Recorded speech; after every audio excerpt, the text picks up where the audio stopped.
This is America. The greatest atrocity against mankind. American chattel slavery. If you traced your lineage, what would you find? Do you know where your roots lead to? Grace and peace, Black family. This is Vicky Dillard, your sister with the curly braids. And I want you to get ready for the new Master Elements project, The Spear and the Shield. This vaccine isn't experimental. It's like a dandelion. You overlook it for their weird science.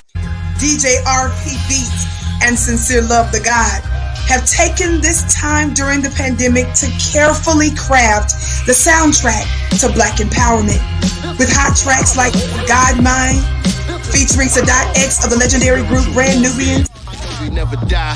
I made an ancestral shrine. Let's see what's in the God's mind.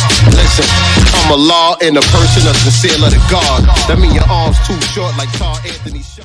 God Painted Me Black. God painted me black, thanks for that. I'm a original man. A letter to Dr. Francis Cress Welsing. I say to the ancestors, dear Dr. Francis Cress Wilson, I just wanted to thank you for all the lessons you left us. So yes, I'm more than grateful. And the controversial song Buck Breaking God Today. Why every black show they gotta have a transgender? Either I'm crazy or there's gotta be a planned agenda. Get ready, Black family. This is a much needed project. This is The Spear and the Shield. Is it any accident that no black man has gone to the moon, etc.? Certainly. I don't think it's an accident. Of course, I think it's just a further extension of keeping black people and non-white people out of very important programs as well. However, I think other than blacks getting into these programs, which I think is a laudable goal to a degree, of course, we may be about developing our own. I think this is one of our major problems in that we as people do not think about doing these kinds of things on our own. I'd like to see, say, those ships taking off from the continent of Africa run by Africans as such. But we as black people have to begin to imagine that being the case. And black men have helped to develop this country's space program. Definitely. The unfortunate part about it is we don't transfer a lot of the knowledge that we've gained from working with this country to our own people.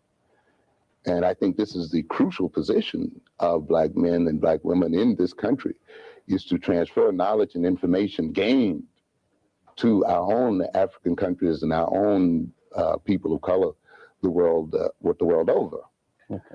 For defensive purposes, as well as possibly for offensive ones, or for entering into other worlds as such.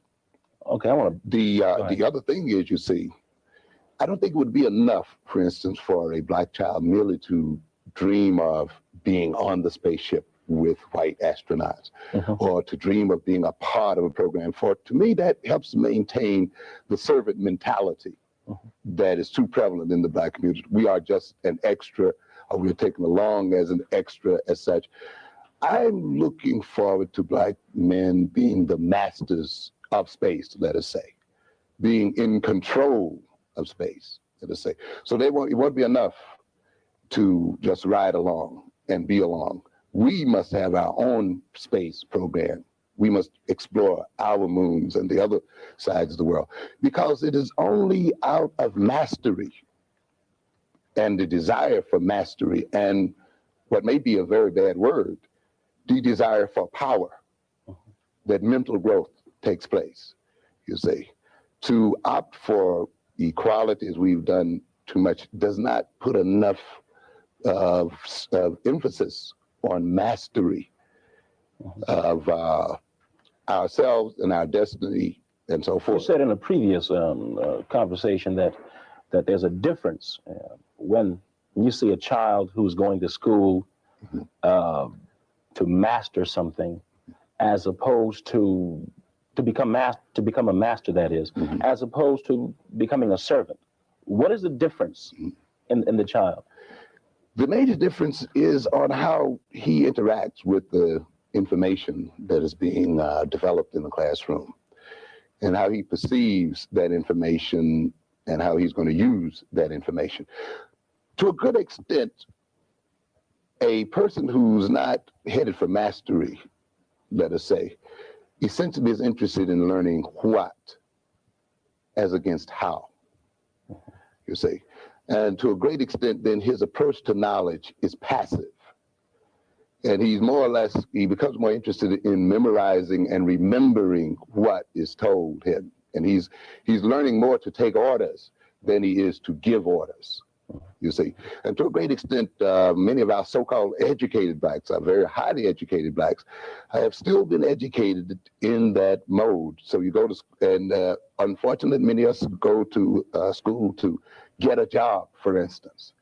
We don't perceive it as a part of a massive effort to attain control and mastery of our situation, and ultimately to outdo the European.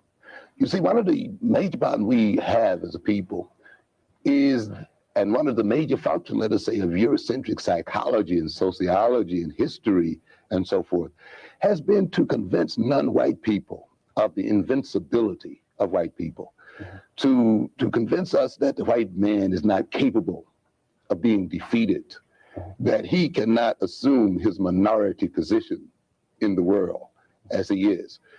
This being the case then, and it has made us then think, well, we have to accommodate him. We have to get along with him. No, he's going to, you know, we have to live with them because they are in control and so forth. Well, that leads to a type of attitude toward learning that means that you are not going to try to outlearn him, outthink him, outmaneuver him, you see. So if you're going for mastery, you see, then the knowledge becomes very important, and you see it as a tool for advancing your own power interests in the world. If you're not going for mastery, you just see it as a means of being able to carry out efficiently the orders that are handed down. It also limits creativity, because if we are to defeat the European, if we are to master this earth and take back this earth from the European, then we must outthink the European. We must then be creative. That puts the learning emphasis on the how-ness, the how to think as such, and to the use of knowledge as a tool of mastery. It's a very different kind of thing.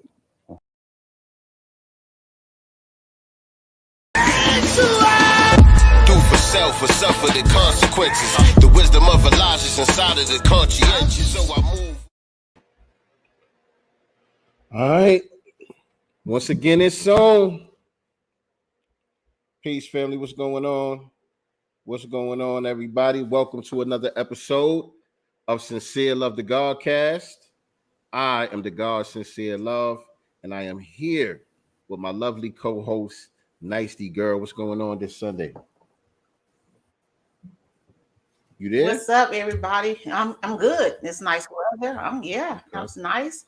I'm ready to talk about academics, you know. Yes, sir. What's going on, family? What's going on? Appreciate everybody. Make sure that y'all hit that like button on your way up in here. Share this out on your social media platforms. Let everybody know that we are live right now. If you're not subscribed to the YouTube channel, head on over to the YouTube if you're watching us on another platform, and hit that subscribe button. Click the notification bell so you can be reminded whenever we go live with new episodes of Sincere Love the Godcast. We do this every Sunday, 4 p.m. Eastern Standard Time, 1 p.m. Pacific Time.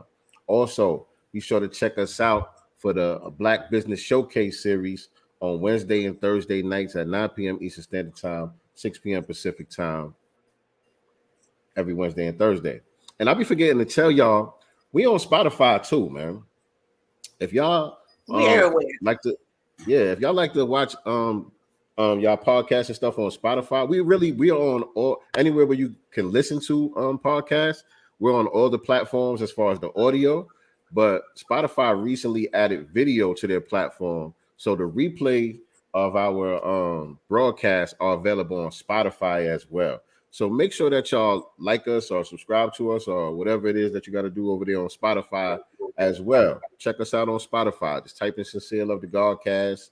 Save us as one of your favorites. And yeah, we over there too. I'll be forgetting to tell y'all that. We everywhere.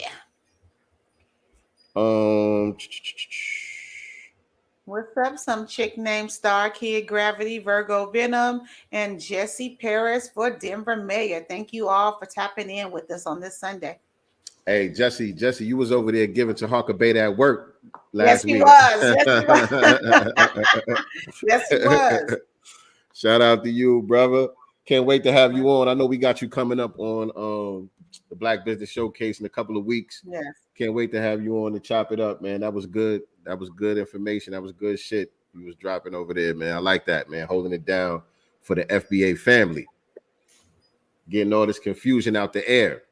Out the air. We not playing. All right. So before we get into any of that, let me shout out our virtual assistant, Yes. Miss Crowned 808. Virtual assistant. If you need virtual assistant service, please holler at our sister, Crown 808.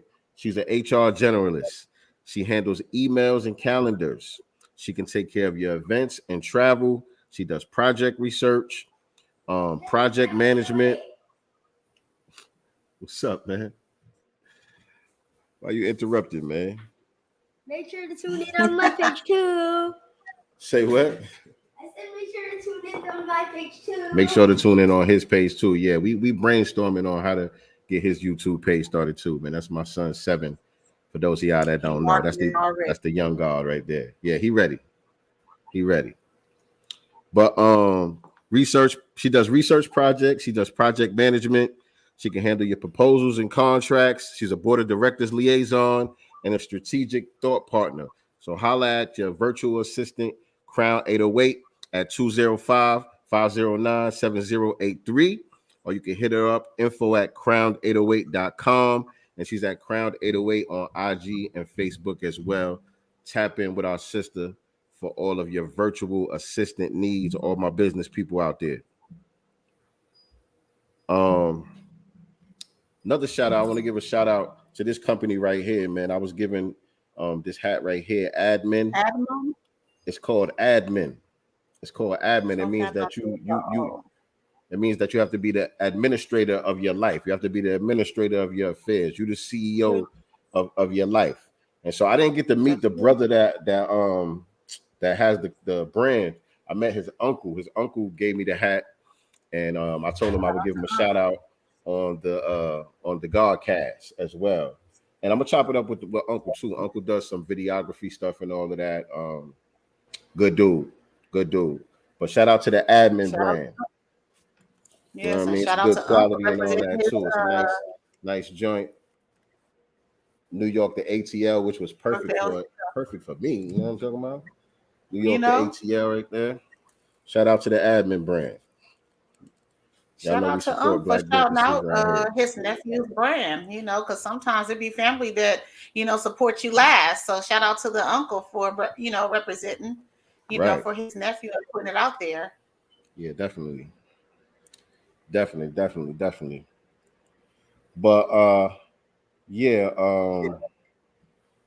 what's going on, man? Y'all been seeing some of the clips coming out from the Revolt Summit. They got the Revolt Summit going on down here right now. Yes. Revolt Summit is happening right now in Atlanta. A lot of different panels taking place. The one that we the most interested in is the reparations panel. They got our brother Tariq Nasheed down there. They got Teslin Figaro.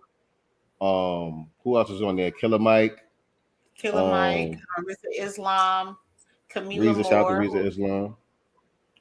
Moore, who's on the California Reparations Task Force here in California. Yeah. So she's on panel. Yep.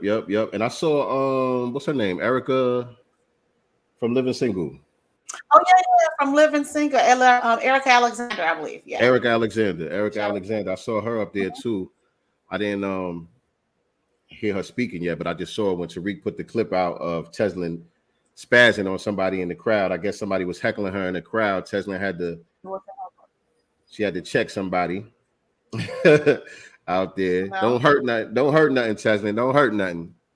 Sometimes you got to. Sometimes you got to, sting that ass a little bit. Yeah, but she got a lot of fire. She got a lot of fire. She got a lot of energy, man. Shout out to her. That's passion. Yes, indeed. I was supposed to be down there, man. I was trying to make it, man. My dude Brandon. Shout out to my dude Brandon. My dude Brandon. He out there right now with his team. He had sent me what do you call it? A promo code to get a free ticket. You know what I'm saying? But it was time sensitive, and I got it too late. So when I went onto the website, the promo code has already expired. So I wasn't able to make it out there, but I was going to pull up just for that panel. Like, I didn't care about everything else that was going on, but I wanted to pull up for that panel real quick, get some footage, see what's good with the family. But shout out to everybody out there that's holding it down. I see y'all had some reparation stuff going on out there this weekend too in Cali, right? Yes. Our brother B, was heading that out there. City Hall was downtown LA. I happened to be downtown LA anyway, because that's what we did all my son's shopping for homecoming. But when I went out there, I made it down there. It was supposed to be from 2 to 5. I got down there about 2:51-ish, pulled up, like trying to find parking and stuff, and it really wasn't anyone there yet. I think that people probably came in a little, later than when I showed up. So yeah, I didn't stay long. I didn't see anything going on at the time. I had to get back home, see my kid off, but I did go. I did. Yeah, because I seen footage. Yeah, it did show up. And Teslin, by the way, I just wanted to throw it out here. If you're able to, since we wanted to hear kind of what's going on, there's not a lot of footage from what happened out here in Revolt, but she's actually live on Twitter Spaces right now discussing it. I just want to throw that out there. I don't know if you'll be able to kind of. Yeah, y'all could check out the replay after y'all finish watching this. It's recorded, right? I hope so. I haven't even looked. I think it is. If it's the same one that I just seen somebody I just seen Juicy Genius retweet a space that Lioness Crown was giving somebody that word. I think that's a different space. It says Tesla. It says Tesla. What? Did you say y'all anything like I said? Fuck you. So yeah. No, I didn't. I'm definitely gonna check that out after this because I gotta go pick my son up from the bus a little bit later. I saw it coming in from Charlotte. Gotta go get him in a little bit after this, so I'll listen to that on the ride. My son is by. Oh, I had muted you. Oh. You good? Yeah, I'm good now. He hung up. He good? What he got going good. on? Talking about that I cook. He's always looking for food. He come tell me that I cook something. He's looking for food. Your ass be in that kitchen though. I ain't today. Not today. Oh, you said you tried to call on Friday and they left you hanging. Who left you hanging? Who? Jesse Paris. I don't know. He said he tried to call somebody on Friday. They left him hanging. Who left you hanging, sir? I don't know, but yeah, that whole thing with Tahaka Bay, we was talking about that. We was streaming some of it live while he was live over here the other day because we didn't end up doing the Black Business Showcase. Our guest didn't make it, so we just ended up doing an impromptu show the other night, and we were streaming some of Tahaka Bay's broadcast while he was live. We were live at the same time. And we were just chiming in on the whole conversation, you know what I'm saying? But I've really concluded that it's just content for Tahaka. You know what I'm saying? I don't think he has no real intent or feelings about the situation. It's just content. It's something to talk about. He's trying to get off of the Malik Zulu Shabazz thing because he's been going in on him for I don't know how long now. But then it ended up circling back to Malik Zulu Shabazz because Malik put up a post talking about FBA. What did Malik put up? Yeah. So he basically put up something, and I actually, both our sister Crown 808 and I asked him the question. Basically, he said, and let me make sure I say it right because I don't want to misquote anybody. I have it right here. He put up Saying that you are a foundational Black American makes you sound like a Tom who is licking boots to be some kind of American. Oh, Lord. Yeah. Yeah. Mind you, I just want to say this because you're here in America yourself, right? Talking about who's trying to be an American. Like I'm at this point, like I've had it up to here with people who has these feelings about America, and we're not going to sit here and act like America has been good to Black people. Let's be very, very clear, right? But if you're so African and Pan-Africanist, over there and build. Go over there. Who's stopping you? Why are you here? Why aren't you doing the thing that you're trying to do here? There's planes going over there every single day. You ain't left America yet. You have not left America yet. Go over there. You'll visit, throw you a dashiki on or a kente cloth on and say, hey, I'm in the village visiting my people, but your ass hop right back on the plane and bring your ass here. Why? And I'm just saying, just basic common sense question though. If we're not American, then what are we? Right. If we're not Americans, then what are we then? I mean, who's more American than foundational Black Americans? When it really comes down to it, when it really comes down to what it actually means to be an American, first of all, we built the country. Nobody else did that. We fought in every single war that the country has had. We have stood up to this government nonstop about making her live up to the standards that she says she is on paper. The Constitution that she says is that the United States is supposed to be about, the democracy that we're supposed to have here. We have been the embodiment of all of these things: freedom, justice, equality. Who has been more American than Black people? And if we're not American, then what are we? What are we? So that goes with the what the tellers be saying when they say we don't have no ethnicity. We don't have no identity. We are people without an identity. No. We are foundational Black Americans. But they don't want us to be foundational Black Americans. They don't want us to own that, or acknowledge that. They just want us to be Africans. That's it. Let's just keep it a buck. They just want us to be Africans. I don't feel like they want to be African. I understand that. I don't think, though, that they want to be African as much as they talk about being African, because they have not left here and went over there permanently. But even people who were born in Africa, who all of their ancestors were born in Africa, whose people have never left Africa, don't really call themselves African, because Africa is a continent. That's not a nationality. That has nothing to do with the nation that you're a part of, the ethnic group that you're a part of, the tribe or the clan that you are a part of.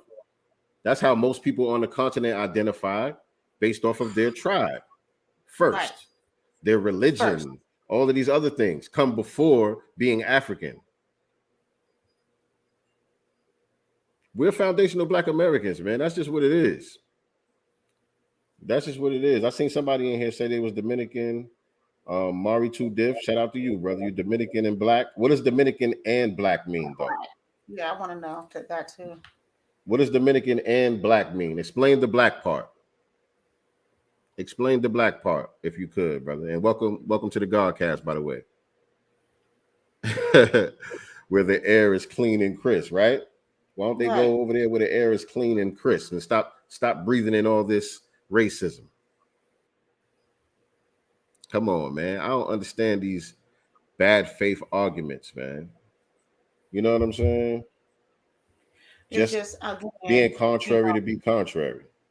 Contrary, and specifically because I guess, if you will, has kind of led the charge, I guess, if that's kind of how they want to look at it. I think that a lot of it is in bad faith because of who, kind of spearheaded, everything in a way. I literally think that a lot of people are contrary because they low key haters, high key, if you ask them. That's just a lot of people, what I get. a lot of people have issues with the brother Tariq Nasheed, but I've always seen Tariq show respect to Malik Zulu Shabazz. You know, he shouted him out and spoke. He never spoke down on him, as far as I know. But I guess though, results, right? When you're talking about a person who produces results, when he says that he's going to do something, whether that's a movie, a book, a museum, whatever, what has you, right? When he says he's going to do something and he actually produces results, versus you have a lot of these people, the naysayers that have a lot to say about him, talk about what they're doing, but we haven't seen any results. We just haven't seen any results. A lot of people follow these people, but we follow them where? Where have they taken you? Where we going? All right. What are you building? Because they'll talk about how's the museum, going to liberate our people. What have you done to liberate our people? Why is that only on one person? You know what I'm saying? It's going to take me to liberate me. At least within my own, tribe. And obviously we all gonna meet up together, hopefully, all the on-call brothers and sisters, so that we can have a meeting of the minds and make things happen. But it never should be on one person.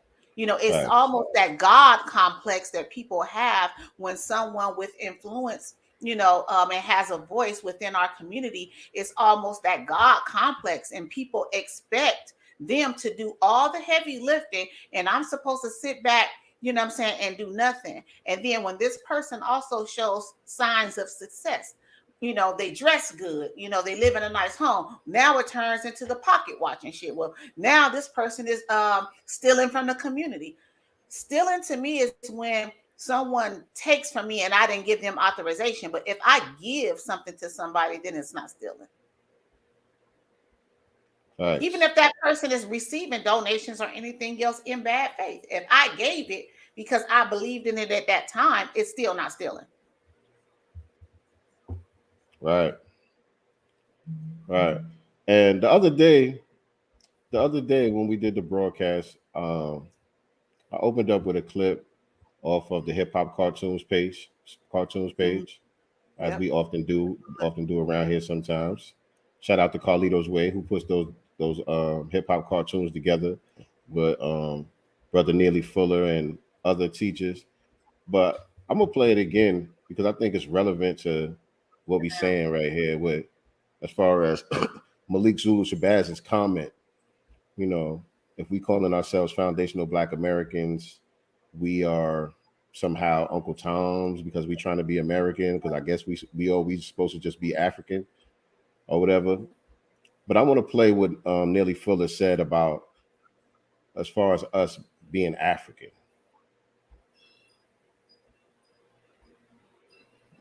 Play this again. Don't miss this. This is a good poignant message right here, family. Into that thing called African descent, because I really don't know what that means. Because the white supremacists themselves said, "Hey, we're Africans too." Open any anthropology book, and the white supremacists themselves say, we originated in Africa. All people originated in Africa, including white people. Right. So, okay, we African, we originated in Africa.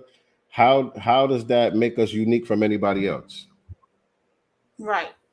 Peace, what's going on, Chris? How does that make us unique from anybody else? Right. Everybody's African. Right. Elon Musk is African. Including the... I'm just saying. You know what I'm saying? So, okay, that's part of our identity. Okay. We have ancestry that traces back to Africa. Okay. So does everyone else.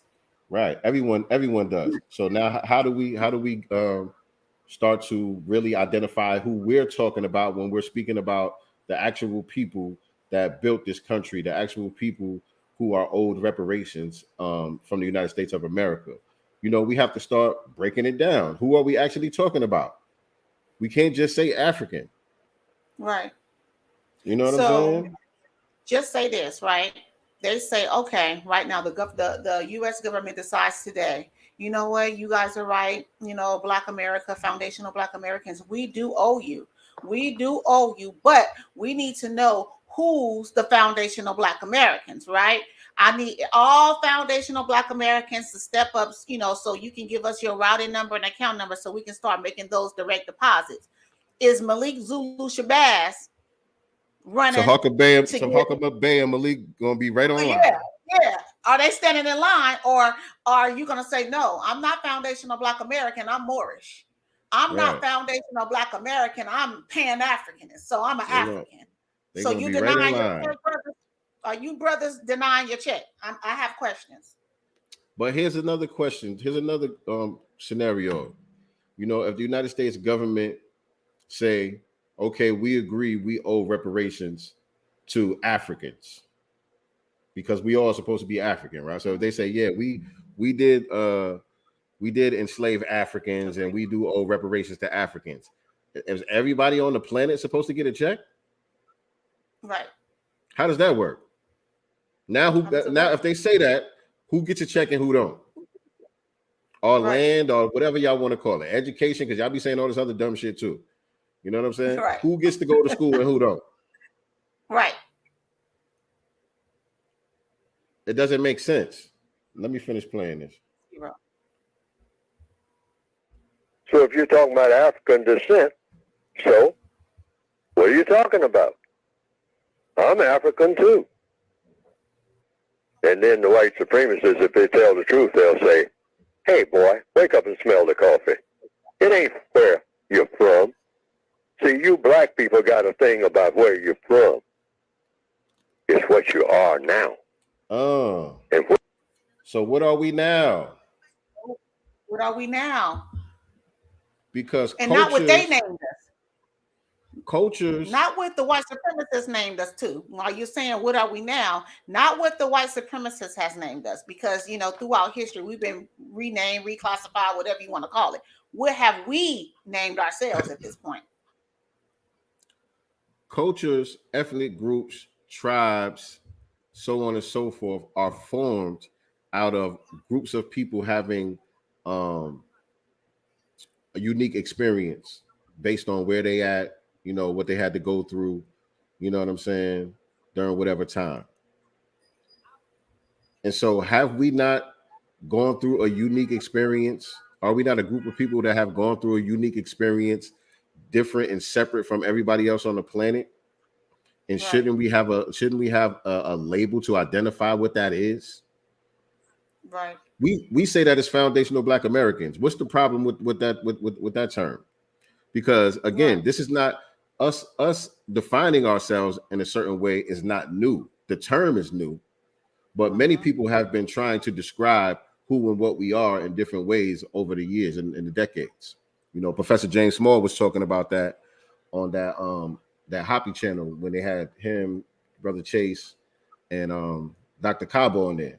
And he was saying, I forgot what the term that he was using back in the 90s or in the 80s, I think he was talking about. He was saying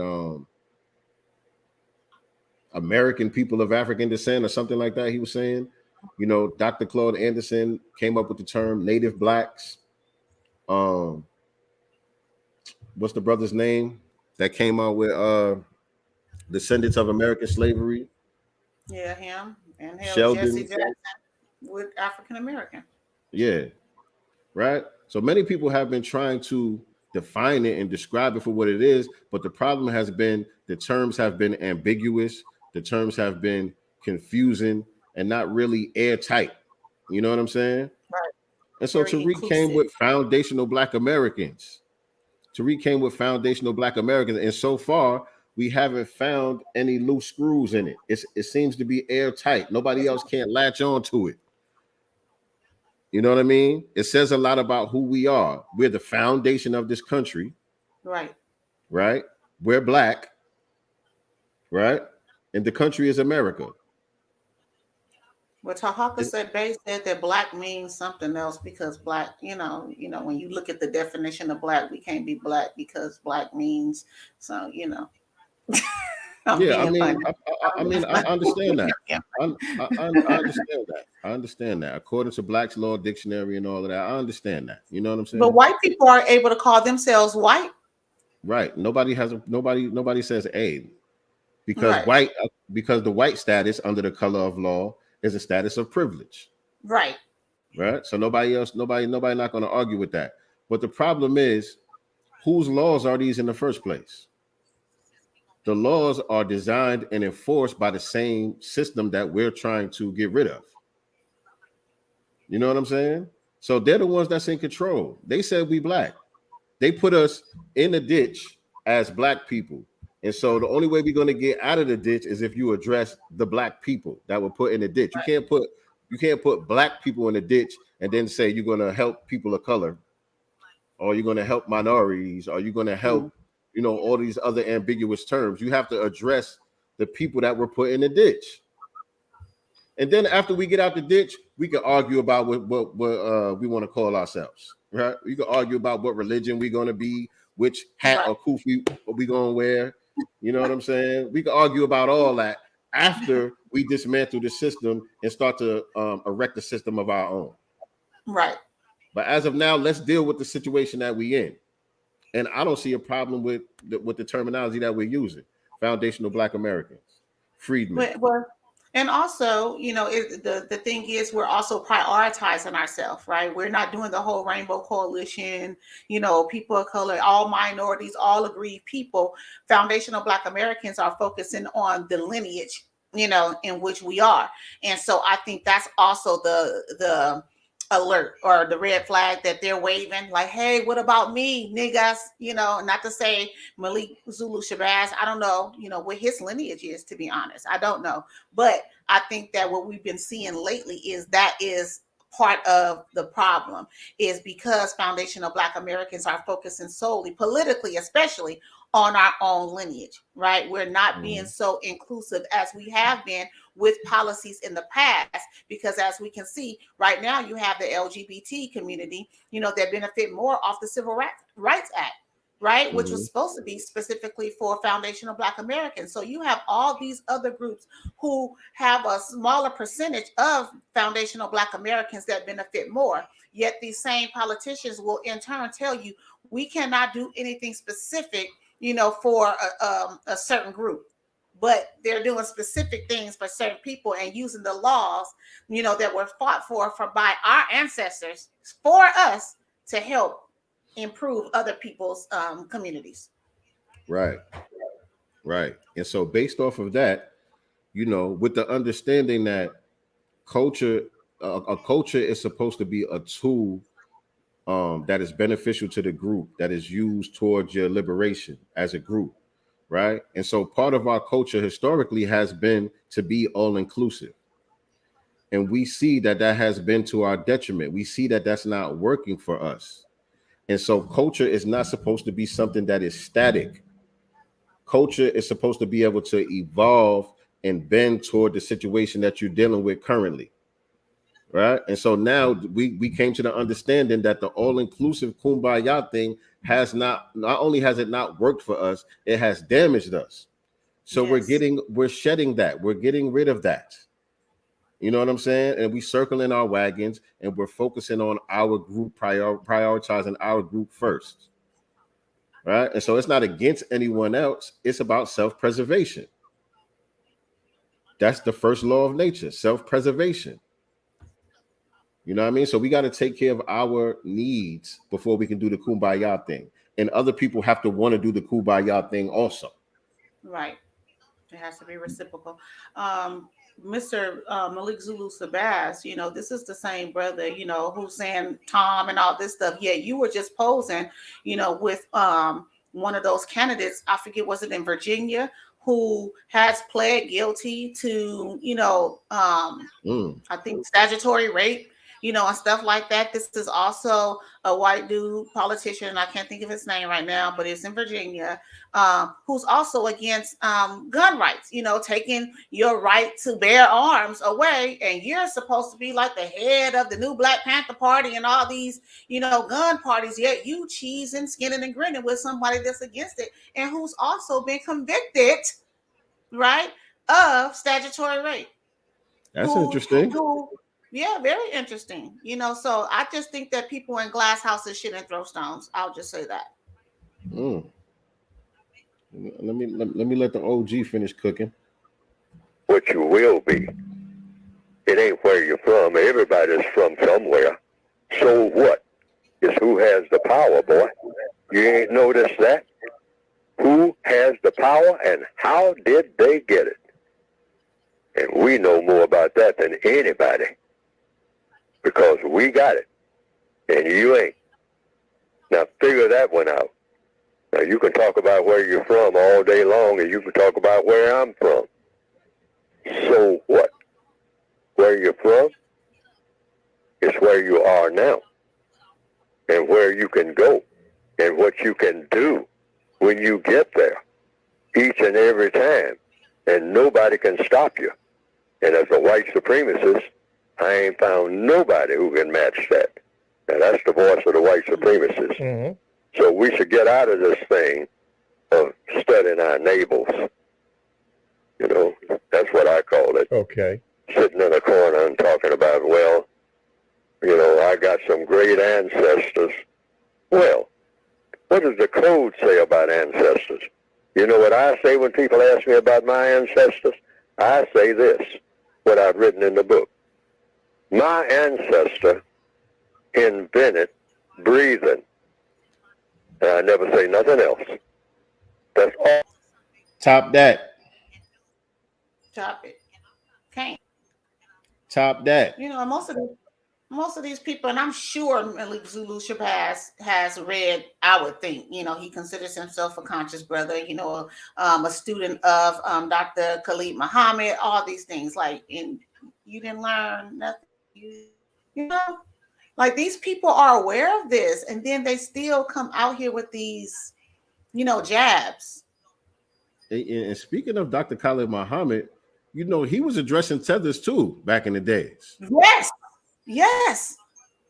I think we might have played some of that on here. He was addressing the tether issue back in the days too. He has. So what we doing ain't nothing new. It's just the terminology and I guess the personalities that y'all got a issue with. Right. Hey, brother Chris, where you from, man? I'm just looking at your last name, man. Where you from? Everybody's welcome. I'm just curious. It's my first time seeing you in the chat. Where's that last name from? Amenike? I don't know. That sounds like a foreign name right there. It is definitely. Just curious. Right. Just curious. But anyway, let's get into the show, man. I mean, so I know y'all seen the thing with DJ Akademiks, right? DJ Akademiks. I don't know who he was talking to or what broadcast he was on, but he had recently made some disparaging comments about the founders of hip hop. You know what I mean? He was saying how, you know, all of these dudes running around talking about they the foundation of hip hop, they usually broke and dusty. Right. You know what I'm saying? He was like, oh, they usually out here looking broke and dusty. And that turned into a big thing with a lot of people responding, a lot of the hip hop OGs responded to that and all of that. LL made a response. Actually, I should play LL's response, right? Let me see if I can pull that. Yeah, I think you should, because it was great. I was happy to see, you know, someone, you know, that's been around, you know, almost from the beginning, you know, to address it. It should be on his page, right? Yes, it was. It was on his page. And if you need one, I can send it to you. Let me go over here. I'm gonna play LL's response. Actually, let me play what Akademiks said first. I'll do it that way. Okay, and then I'll put LL's response in the materials. All right, bet that'll work. Mm-hmm. So, all right, yeah, let's talk about this, man. Share screen.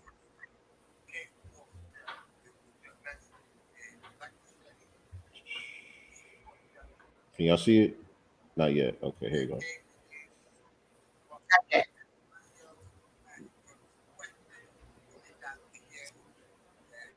Let me see.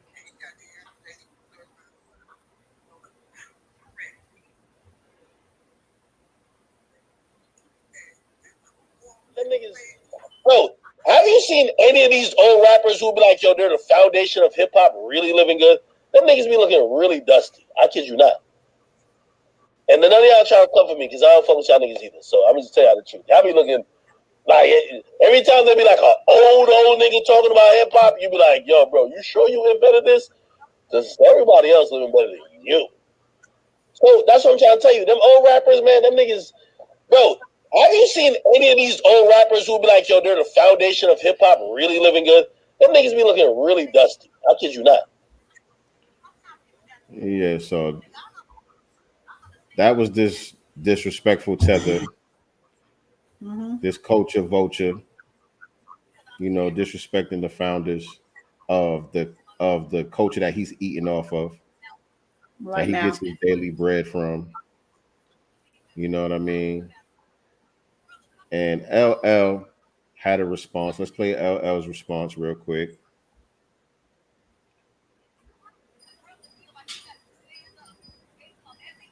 Y'all can see it, right?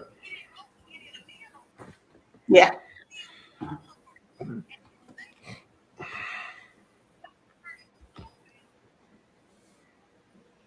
Let me. You guys might want to record this. Make sure you record a DJ, and I'm not going to say any names because I don't think it's necessary. A DJ basically said that you know, a lot of the pioneers in hip hop are, you know, they're dusty, or how can they be the person that you know, invented hip hop if you know, they don't have a lot of money, or if they don't look or represent like they have a lot of dough, right? Let me explain something to you, and say this for you guys. Don't confuse someone's ability to develop a business model. Don't conflate. In other words, don't think just because somebody knows how to get money or fails to get money that they didn't make a contribution to the culture. No one discusses Miles Davis's bank account. We don't talk about John Coltrane's bank account. We don't talk about a lot of even rock musicians, a lot of them, we don't talk about their bank accounts. A lot of great country artists, we don't talk about their bank accounts. This idea that you have to have money or else you don't have any value is a bad idea, and it's a misinformed way of looking at the world and the culture. There are artists out here. First of all, let me say this. First of all, you know, like, let's talk about like young artists, right? Who I love. I love the young artists. Let's be clear. I'm very much a guy who embraces the young artists. I believe in every generation. I'm gonna stop right there because he made his point. Right. So that was a cool measured response. You know what I'm saying? I respect LL for responding the way that he did. Again, I think it's why does anybody know why his name is DJ Akademiks, by the way? I never seen him. I never even seen him stand anywhere near a pair of turntables. I ain't no DJ. Nothing. I'm closer to some turntables. I'm closer to some turntables than I ever seen Akademiks. I never seen him buy no turntables. I wouldn't know headphones on unless he was just doing a podcast. Why is he called a DJ? Right. That's funny that we said bring up him being a DJ, because yesterday while we were out shopping, my son asked me, who has DJ Khaled DJ for? I said, he's not a DJ. He's like, well, why is his name DJ Khaled? DJ He didn't believe no. DJ Khaled is actually a DJ. Well, he's not really. He Googled it. He actually Googled it, and it said DJ Khaled is I think Iranian or something, entertainer, blah, blah, blah, who's not really a DJ. It said that on there. He was like, so he made $20 million, with Ludacris and blah, blah, just from doing features. And I was like, well, yeah, I guess so. He was like, so he didn't produce anything? No, I think it was producer. It was producer. I don't know. But my son was disappointed yesterday after finding out something about DJ Khaled. He was like, he made all this money with Black people, yet he hasn't really done X, Y, and Z. Like, what's his contribution? DJ Khaled, and I know a lot of people, a lot of people consider him to be a culture vulture as well. DJ Khaled actually started off DJing down in Miami in clubs and all of that stuff. I don't know if he was doing the mixtape thing, but I know he was DJing in clubs and stuff like that. He got down with Terror Squad. I think he might have even been on the radio down there. Don't quote me on that part, but I think he was on the radio, DJing on the radio. He started off as an actual DJ. As far as the producing thing, I don't know of any beats that he made. I don't know of him sitting in front of the machine programming any beats or anything like that. But that's the same thing with Puffy, with Diddy, right? Diddy don't make no beats, but he gets producer credits because he brings the ideas together. You know what I'm saying? He knows how to kind of orchestrate everything. He's an arranger? You know what I'm saying? Would that be an arranger? I hear they talk about people who arrange music. Okay. Not really. That's different. That's different also. It's more of just like, just orchestrating everything. You know what I'm saying? This producer would sound good with this artist. This writer needs to work with this artist here. Oh, those horns right there might be a little loud. Turn those horns down. Turn this up over here. You know what I'm saying? He has a good ear. He doesn't make any beats or anything, but he listens to the music. He knows where the vibe is at. You know what I'm saying? He knows what's gonna hit and what's not gonna hit. And he has a track record. So I give Diddy credit as a producer as far as that's concerned. A lot of people don't. Khaled, I'm not really sure exactly what he does as far as in the studio. I think he's just in a good position where he's able to work with all these different artists, and he got his success based off of that. You know what I'm saying? Just putting all the hottest artists together on one record and having his slogans and his sayings and all of that stuff. But the thing that I will say about Khaled though is Khaled doesn't promote ratchetness. Khaled actually promotes positivity within the culture. He always has positive affirmations for his titles. You know what I'm saying? He gets with the most gutter artists, but he has them talking about God did, grateful. You know what I'm saying? He doesn't drag the culture through the mud like a lot of these other people do. To me, that's where the culture vulturism comes in. When you are part of something and you only focus on the lowest aspects of it and you make no positive contributions towards it. Khaled, I could give him his respect. You know what I'm saying? Khaled don't play in the mud. He tries to raise the standard as far as positivity is concerned. I just love how positive you are. I do. Say what? I do. I just love how positive you are. I love how positive he is. Y'all, we argue.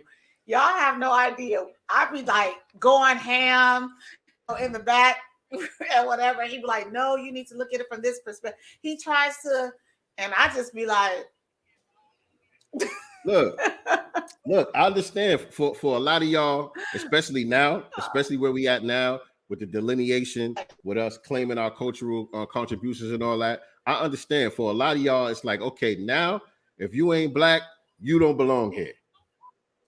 You shouldn't be here. You know what I'm saying? And as a matter of fact, if you're not FBA, you shouldn't be here. You don't belong here. You're not a part of this. And again, I say this all the time. God is in the nuances.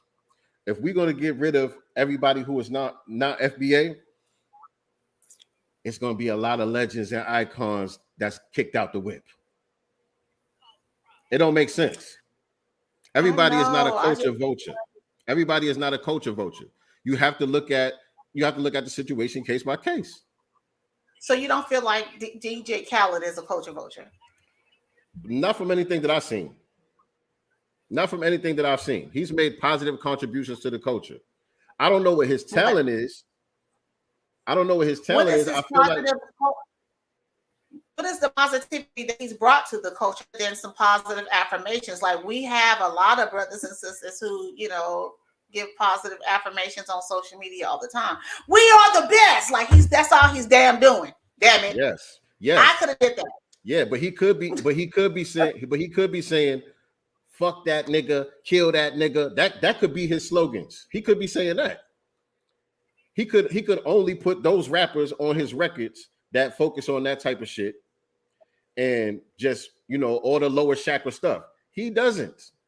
He actually stays away from that intentionally. If anybody is trying to start like some type of beef with him or whatever the case may be, he always takes the high road. He's not with that.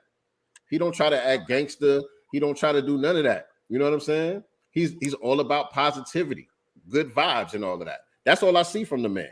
So I can't really knock it. So, well, speaking of that, and I know the topic is still about, you know, Akademiks. Yeah. I want to say last week or so, and I think it's in the materials last night. What's that food? Takashi's Nine was actually in Dubai. He and his little entourage was in Dubai.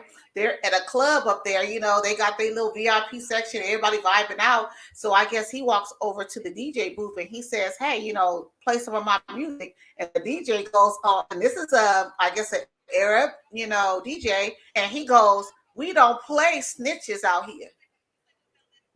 Straight up, like I'm not even playing your music out here. You know, they may do that in the US, but you ain't here basically. And so a whole fight broke out. And I did put it in the materials last night. If you want to play that video, you know, fair use, of course. And so you can hear him on camera. Basically, I just thought it was great. And I just think that here in America, the same shit needs to be going on. That's what I'm going with it. Yeah, no doubt. I feel you on that, and that's what I was thinking too. That's what I was thinking too. GBS, what was the result of that? Because Dubai laws is crazy out there. You can't be. I don't know. A whole fight. It was a brawl. There was definitely a brawl, and it's on video. There was a brawl. He walked and he got pissed off because the DJ was. I'm not playing your stuff. I don't play snitches. And so, all right. So what am I playing? I didn't want to play no 6ix9ine shit, but what am I playing? Give me the video. Oh no, it's just the DJ. The video is not about his music. It's just the DJ himself saying, basically, I don't rock with you. We don't rock with you out here. Based off of the shit that you did, you know what I'm saying? We don't rock with you, and we're not playing your. Now, why was 6ix9ine out there? I don't. He just popped up at a club, and he thought that he was going to get VIP treatment, and he didn't. Nah, I respect that. Shout out to that DJ. Shout out to that DJ. And with that being said, I feel like that's what we need to be doing with Akademiks. Not that he's a DJ, but one, not supporting his platforms. I think that other influencers out here, whether in hip hop, social media, etc., also need not to give him the views. You know what I mean? Just to be honest, everybody needs to shun him. You know, he needs to be put in exile. I don't want to hear a fucking apology. We don't want your apology because he's been doing whack stuff for a very long time. And I think that's how he's trying to build his brand. He's trying to build his brand over being controversial and stuff like that. But when you know, start being this disrespectful to our pioneers and things like that, like we have to draw the line, and sorry ain't enough. You will not eat off us anymore, period. Ain't gonna happen, even though you're right. Because that's what I'm saying. So people, we need to take a note from this brother here. He's not a brother, but this dude, this DJ in Dubai. You know, this dude up in VIP, he chilling. He with his entourage and everything, and like, oh, well, you know, place on my head. I'm in the building. No, I don't care where you at. I won't spin your shit. And I'm telling everybody up in here, I'm not spinning your shit. I'm telling you, I'm not spinning your shit. And the whole brawl went. I just need to know what the results is so that we know that this is not some type of manufactured shit.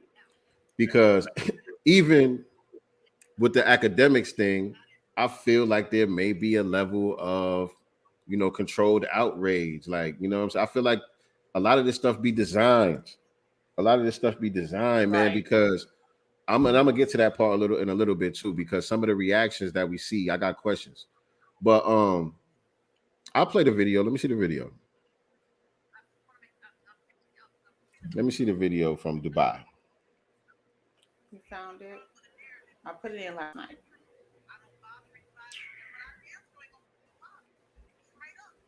By the way, family, if you're just coming in, make sure that you hit the like button. Share this out on your social media platforms. Let everybody know that we live. If you are not subscribed to the channel, make sure you hit the subscribe button and click the notification bell so you can be reminded whenever we go live with new episodes. You are watching Sincere Love the Godcast. We do this each and every Sunday, 4 p.m. Eastern Standard Time, 1 p.m. Pacific Time. Appreciate y'all tapping in. I don't see the video. What the video? I'm going to resend it so you can see it, because it's probably at the bottom now. So I'll redo it. There you go. All right, got it. All right. We still talking academics. I just want to see this.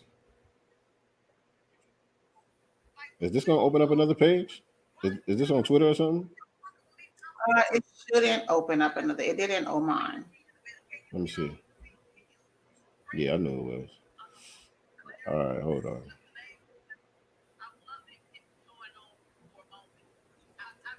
Hold on, let me see. Where's the video? And there's going to be a video. I don't want to see him speaking out. Is it in that slide? In that video, it's just going to be of the DJ saying, I'm not playing music or snitches or something like that. So once you open it up, it's going to show Rap Update video. TV. Yeah. All right, let me share it over here. Boom. Give me 1 second, y'all. It had to open up another link, so let me grab it. Let me grab it real quick.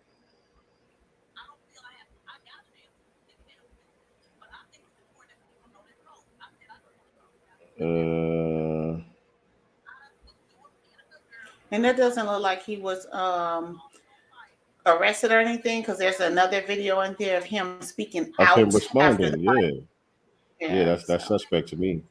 Like Great Black Shaw said, damn, it opened up another page.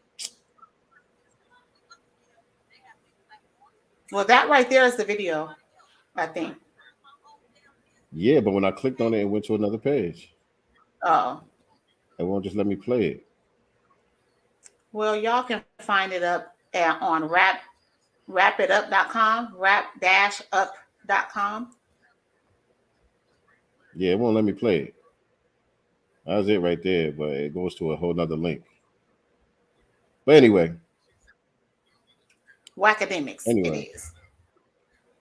Right. So where was I with that?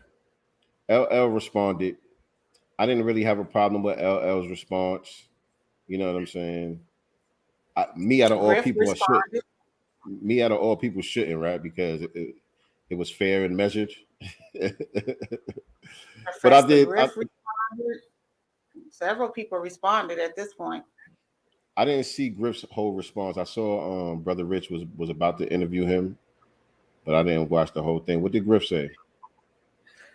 So he was just basically saying the same thing in so many ways, and then he assumed initially that he was like, this is a problem with Black people, blah blah blah.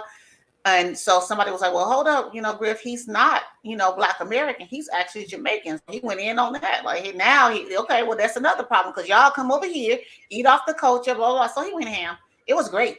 Great response. And, even his wife, Soleil, had a great response to Ratchet music, the Meg the Stallions and things like that. So it was just a really great interview overall. And Rich always does good interviews. Shout out to Brother Rich. Yes. But I'm glad somebody said that, because that was one of the points that I wanted to make, because I forgot who it was, but it might be in here. Let me put this on the screen, because I'm looking at all the responses from all of the OGs, all of the elder statesmen in hip hop responding to what Akademiks said.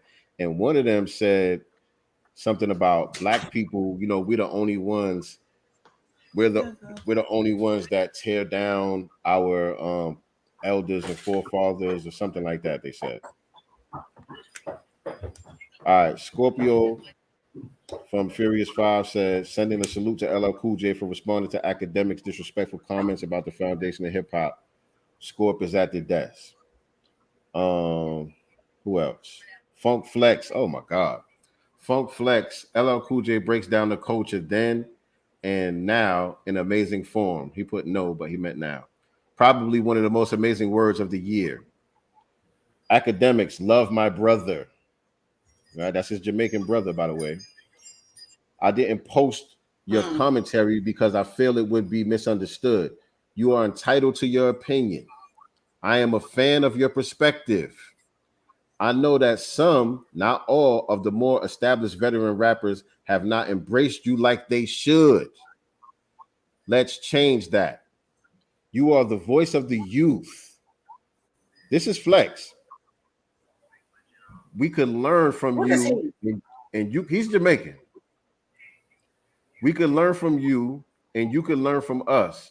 Would love to see an artist like an LL or one of you choose to have a great non-confrontational convo on your platform or mine, whichever makes you comfortable. You from the town. You're very influential. Can't hurt. If that doesn't work for you, I understand. If me and who is Conway can agree to disagree, anything is possible, because him and the rapper Conway had a little back and forth a couple of weeks ago. This nigga Flex is a bird, man. He's always been one too, bro. For real. He's always been a clown. He said in lipo and shit. Hell. He said, I am a fan of your perspective. That means I agree with what you said, by the way. Right. I know that some, not all, of the more established veteran rappers have not embraced you like they should. Why should they? What reason has he given the elders to embrace? Because Akademiks falls under the category which I was just saying Khaled does not fall under. Right. Akademiks has made his whole come up has been about focusing on the lowest aspects of the culture, focusing on the most ghetto, ratchet aspects of the culture. That's what he got his whole come up off of. Isn't he more of a YouTuber anyway? Because he really, from my understanding, my perspective, and from what I've seen in research, he's really started off as a YouTuber, not a DJ. Yeah, I don't know where the DJ thing came from. I don't know why his name is DJ Akademiks at all. I don't know what that has to do with anything. But yeah, he was a YouTuber. He was talking about a lot of the shit that was going on in Chicago. You know, that's how he came up. You know what I mean? He's like a little world star within himself type nigga. You know what I'm saying? And then I think it was Complex, or I don't know if it was Complex first, but I know he got on Complex. They put him on the show with Joe Buttons, and you know, the rest is history. But yeah, he got his come up off of YouTube, you know, accumulating all those views by just focusing on all of the crime and all of that stuff that was going on in Chicago with the rappers beefing and all of that stuff. You know what I mean? That was Jamaica nigga. Don't come over here talking about ours. Let us handle that. Talk about yours. Right. And that's another thing that a lot of people were pointing out about the hypocrisy of his statement, because nigga, you Jamaican. Right. And so, you know, some of the Jamaican artists now are looking kind of dusty if we're gonna keep it 100. We're gonna keep it. We don't even gotta go back to the founders. We don't even gotta go all the way back to the founders. There's only a handful of Jamaican artists who are really successful and living real good. You know what I'm saying? There's a lot, and I fuck with Jamaican music. I fuck with reggae music. I fuck with dancehall music heavy. You know what I mean? So I'm not trying to disparage, you know, the culture, the genre, none of the artists, none of that. But I'm just saying there's some hypocrisy in his statement when you really look at it. You know what I'm saying? I'm gonna name one artist. To me, she's cool, and I do like her. And this is, you know, I guess she's considered dance hall. I think on a dance hall side, but Spice, her wigs are always janky. Like she's on. I only know about her due to Love and Hip Hop when I used to watch that. She's on there, and I started following her on social media and things like that. them wigs, like always, like I have not seen a great wig yet. And so I'm if not we're a fan talking of about Spice. dust, I mean I'm the not a fan music, of I Spice. just She followed has on some. there. The wig She has fucked some up, joints period, point blank. when she was rocking with Vibes Cartel. You know, about a decade or so ago, they had a couple of joints, fire joints together or whatever. But other than that, I'm not really a fan of Spice like that. Her music, or even just her. I remember she was on the Breakfast Club talking about hip hop was started by Jamaicans and all of that. She was on the Breakfast Club saying that dumb shit. That. Yeah, and like you said, she be looking a mess. She be looking a mess. Let's just keep it 100. Be awful. The wigs be a hot ass mess. I'm tired of seeing her with the blue ones on. The edges laying down. You can see the lace. Like, girl, I'm sure you made enough where you can hire a right wigologist. I don't know what they're called, or hairstylist, I don't know. You know what I'm saying, to fix that shit. And makeup. I'm not that great at but beat her face better than what they doing. And these are professionals. And she's probably the top female artist. She's probably the top female dancehall artist. The top. And so you're talking about the founders of hip hop being dusty. Come on, dude. Come on, dude. You got to kind of look in your own backyard. You know what I'm saying? When you start talking this dumb shit. But let me see what some of these other. Oh, my bad. Some of these other people were saying, because I wanted to say something about some of the responses also. Flex, I just, whatever. Okay, who's this? The Real Hen Dog. I'm not even sure who this is. Who's the Real Hen Dog? I'm not even sure who that is. I don't know. I never heard of He says, wow, this is a prime example of someone speaking on something they don't have a clue on what they are talking about and without the facts. Sad, sad, sad. Now, I don't know who that is. I'm pretty sure that's probably one of the hip hop pioneers, but they got a different Instagram handle. What does this person mean? Like the facts? Like I think that he's well aware, you know how it started, when, and how, Black artists started to make money. We have people, back in the days from blues and jazz and, R&B that wasn't making money in the beginning. You know what I'm saying? Right. Like, I don't believe that he doesn't understand that. So he was throwing a jab, period. Yeah, and that's kind of the point that LL was making also. And you're right. It doesn't come from a place of misunderstanding. It just comes from just wanting to be disrespectful. Because now, this whole conversation about who created hip hop, and it's very clear now that, Jamaicans didn't create no damn hip hop. All of that shit has been debunked. And so now, since you can't claim it, now you got to shit on it. Mm-hmm. Okay, y'all niggas founded it, but y'all dusty. That's what that is. Yeah, y'all founded it, but y'all looking dusty out here. But you over here. That's all that is. You over here. I'm gonna need them to start saying that. I would prefer them to say all this disrespectful shit from at home. And not eating off the culture. Saying? Yeah, like I'd rather you say that shit at home. Do that from over there. You can't come over here with that. Scorpio from the Furious 5 says, wow, it's sad to hear this brother talk about the people who invented this hip-hop culture. Just sad. So everybody's sad and emotional. Cuss his ass out. Like, saying sad is not enough for me. Cuss this nigga out. Let me at him. Nigga, that little short, fat little, pot gut having ass nigga. Like, no, you don't get to say that. And there is another situation going on with him too, where he says something about Lil Wayne's daughter. Yeah, he called her a bitch. So her mom first went off on her. He was just talking. I guess she's talking to some new guy, right? So he's making comments about the new person that she's dating. And I guess he was a YouTuber or whatever, but he making his coins. He was big on YouTube. What he did on YouTube, don't know. But he was like, this bitch, now she's, talking to whatever the dude's name is. I guess she finally broke up with Lil Tunchi because he got those RICO charges, and she trying to, just very disrespectful. She's 23 years old. You know what I'm saying? A grown woman, but still a youth in my concern, in my opinion. And you just don't call someone's child, period, a bitch. For what? What was that for? Again, to be disrespectful. You know that's Wayne's daughter.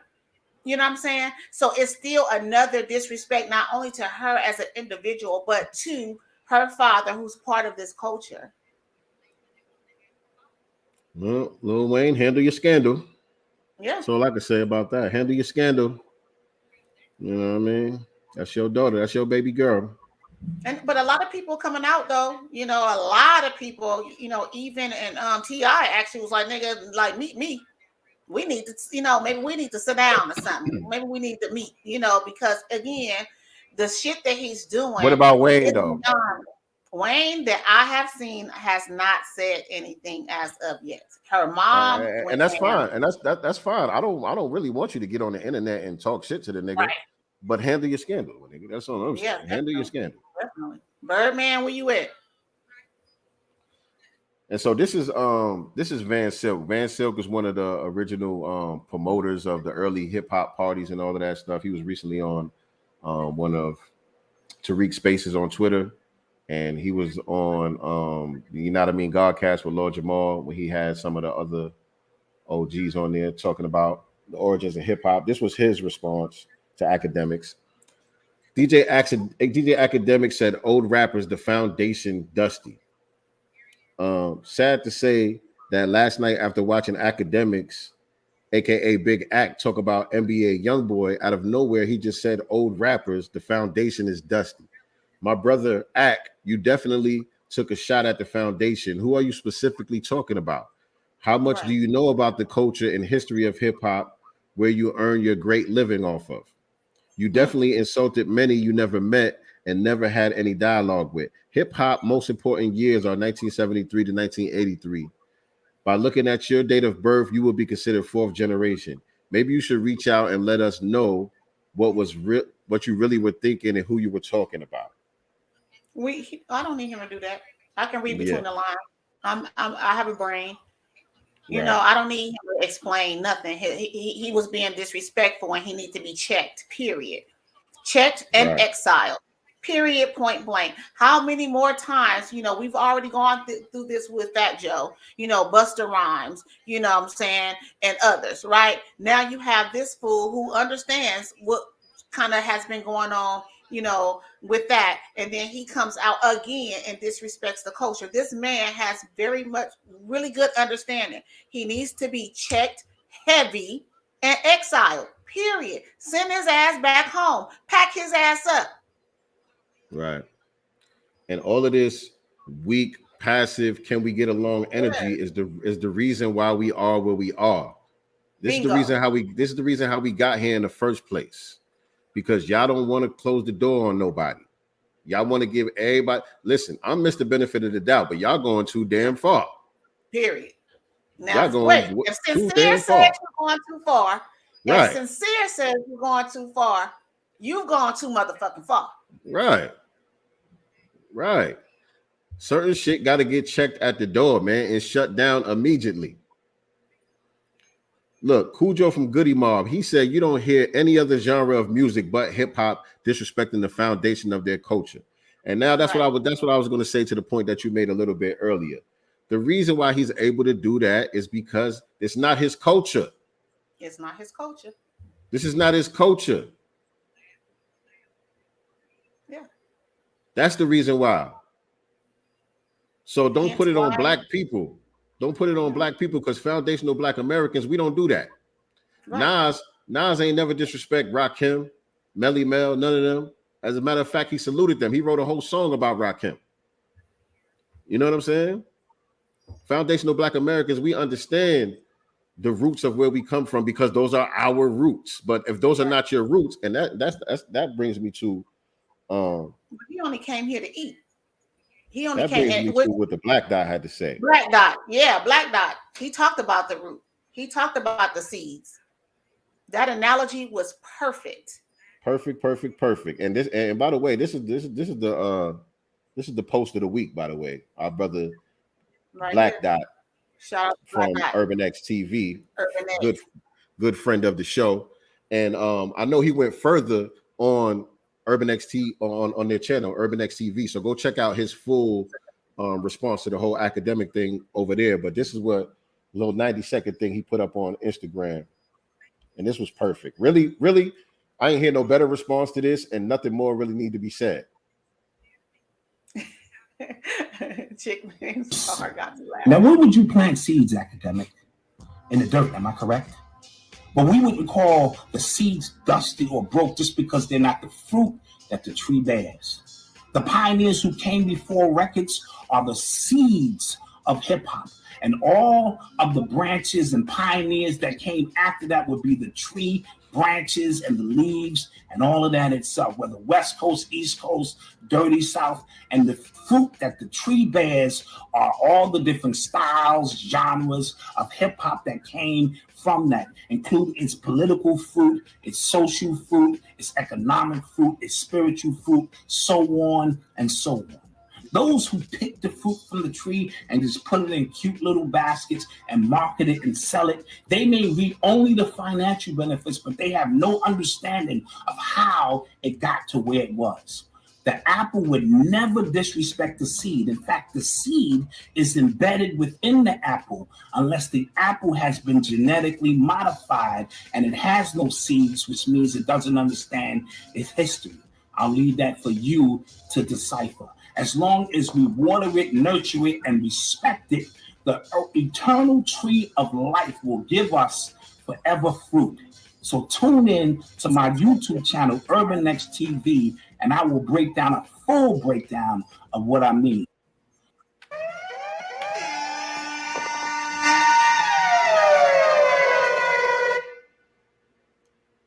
Shout out to the God, the Black Dot, man. Man, I mean, just what we said. You know, just what we said. Yeah, I don't even want him to apologize. I think that if he doesn't mind apologize, I believe it. Be disingenuous. I don't believe him. Period. Yeah, ain't nobody trying to hear that shit, man. It's time for goofy niggas to go sit in the goofy corner, just like our brother, right, the great Nipsey Hussel said about Akademiks before he transitions. You know what I mean? There was an issue with him and Akademiks, and Tariq had asked him about it on the Ism radio show, and that's exactly what he said. He said sometimes you just gotta leave goofy niggas in the goofy corner, man. You know what I'm saying? Yeah. Oh man, let me see what y'all talking about in the chat. I ain't forget about y'all over here. What's going on, Mama Love in the building? Appreciate you, Kendrick. Stay flexible. Appreciate you. What's going on, Calvin? See, I grew up on rap, funk, and R&B. Right. And look, R&B and funk, those are the roots of rap right there. Hip hop, right there. Immediately. That's what had me laughing. Star, I gotta talk to you. Yeah. Facts. Says a tether hasn't built anything and always run their mouths recklessly. They don't just run their mouths, they like to run, period. They like to run their ass over here and eat off of what we built. That's the mark of a tether. Socks and sandals. And even to use the term dusty and stuff like that, those are still terms that you still use in our, like when vernacular. We talk about each other when we're in bad circles in high school and stuff like that. Like, nigga, you dusty with them dusty shoes on. Like, y'all can't even come up with your own content. Right. What's dusty and Jermaine? Talk to me in that. Right. Yeah. I'm so sick of folks coming over here. And so what I was saying earlier is I feel some of this stuff sometimes might be kind of just manufactured, because when you look at the responses from a lot of the elders, you had Russell Simmons, some of the ones that we just read. A lot of people were responding, but they wasn't going hard on him. So it's like Akademiks is tied in with these corporations now. He got Spotify behind him, and I don't know who else he rocking, whatever the case may be.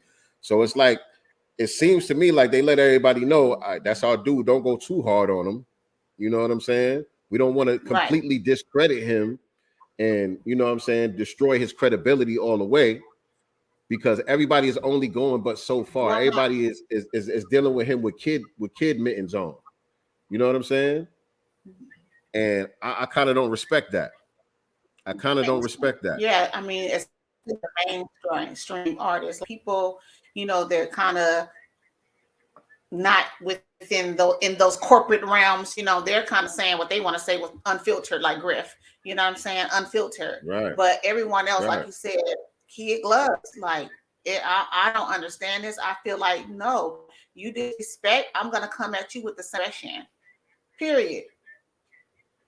Right. And the reason why he's going to continue to do it is because you have, especially a Russell Simmons, because he's really one that was kind of around for a lot of that beginning of that.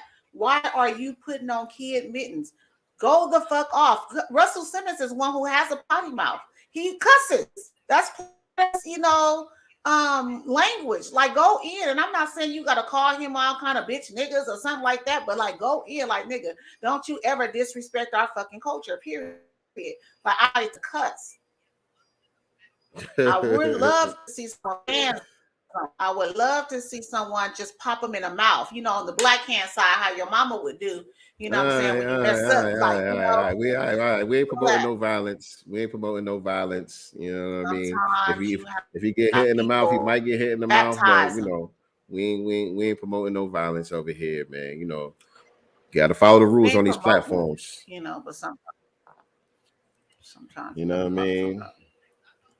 But yeah, and my other thing is, all of these people have something to say about Akademiks' comments, but where were all of y'all a couple of weeks ago about Busta Rhymes and Fat Joe's comments? All these same people were silent. Interesting. Nobody, you ain't say nothing about Busta and Fat Joe talking about Caribbeans and Latinos created the culture. Russell Simmons, I saw you co-signing the Latino thing. I saw you in on Crazy Legs comment section co-signing that Latinos co-created hip hop. He did. You know, Scorpio, all of these people that's coming out, everybody got something to say about the Akademiks thing, which again makes me feel like y'all have been sanctioned to do so. Y'all have been given permission to do so. But y'all wasn't given permission to say nothing about Fat Joe because he about to host the BET Awards. Right. Y'all wasn't given permission to say nothing about Busta Rhymes because they're pushing the narrative that they want to get out there. And another thing I noticed too, at the end of Russell Simmons' little video that he put out there, what did he say? Shout out to Hip Hop 50th anniversary coming up. Right. You know what I'm saying? He made a little clip, saying some little soft shit about Akademiks or whatever the case may be. And then it's, oh, by the way, shout out to the 50th anniversary of hip hop coming up. So it seems like everybody is worried about these deals, these licensings, and all of the stuff that's going to be coming up surrounding the hip hop 50th anniversary. And y'all don't want to rock the boat. Y'all don't want to rock the boat. That's what it feels. That's what it feels like, man. I just got to call it like I see it. Jama wants to know who is FBA. FBA is Foundation of Black Americans, the founders of this country, the builders of this country, the people who fought for the immigrants to be here. Gemma, I don't know if you we are trolling or what. I don't know if you're trolling or what, but I'm gonna give you an opportunity. I'm gonna give you the opportunity to come on. I'm gonna drop the link right now, and you can hit that link right there and come on and ask your question.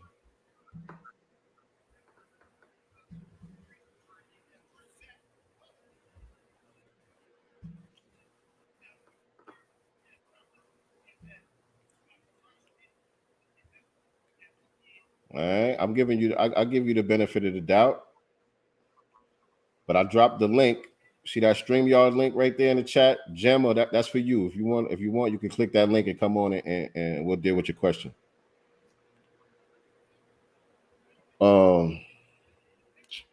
Let me stop sharing the screen over here.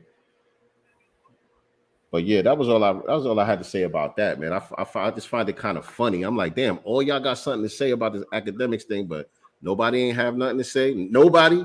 I could see maybe not everybody, maybe not all y'all would have had something to say about the Busta Rhymes Fat Joe thing, but none of y'all said nothing in it. But all of y'all in unison are responding to the academics thing, though. It's like, now y'all got your ear to the street and know what's going on the internet. A couple of weeks ago, y'all was out of touch. Now y'all know what's going on. That's kind of, that's kind of funny style to me.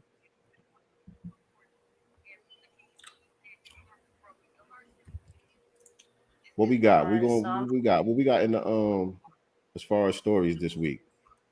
So well, I was actually in the back channel, so I'm trying to get somebody to come on. I want to talk about some stuff.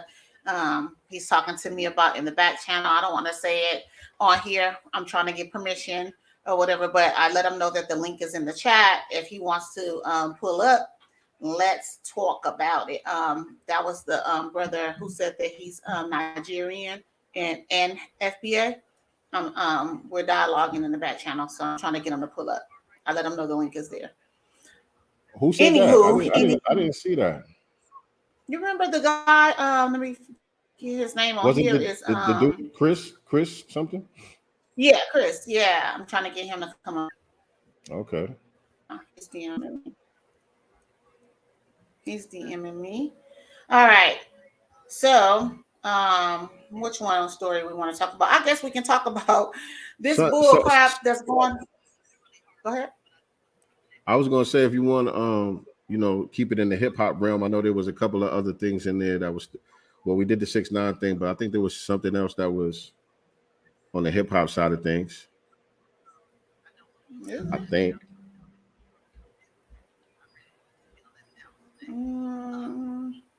Hold on a second. Well, I guess, yeah, it is. I guess you can say. The dude that Haley Bailey, DDG, because he's a hip hop star, right? I don't know who that is, but go ahead. Haley Bailey, well, DDG says that he thought Martin Luther King canceled racism out. Now, this is the rapper dude that Haley Bailey, the girl that's playing the Little Mermaid, when it comes out, her dude, this idiot.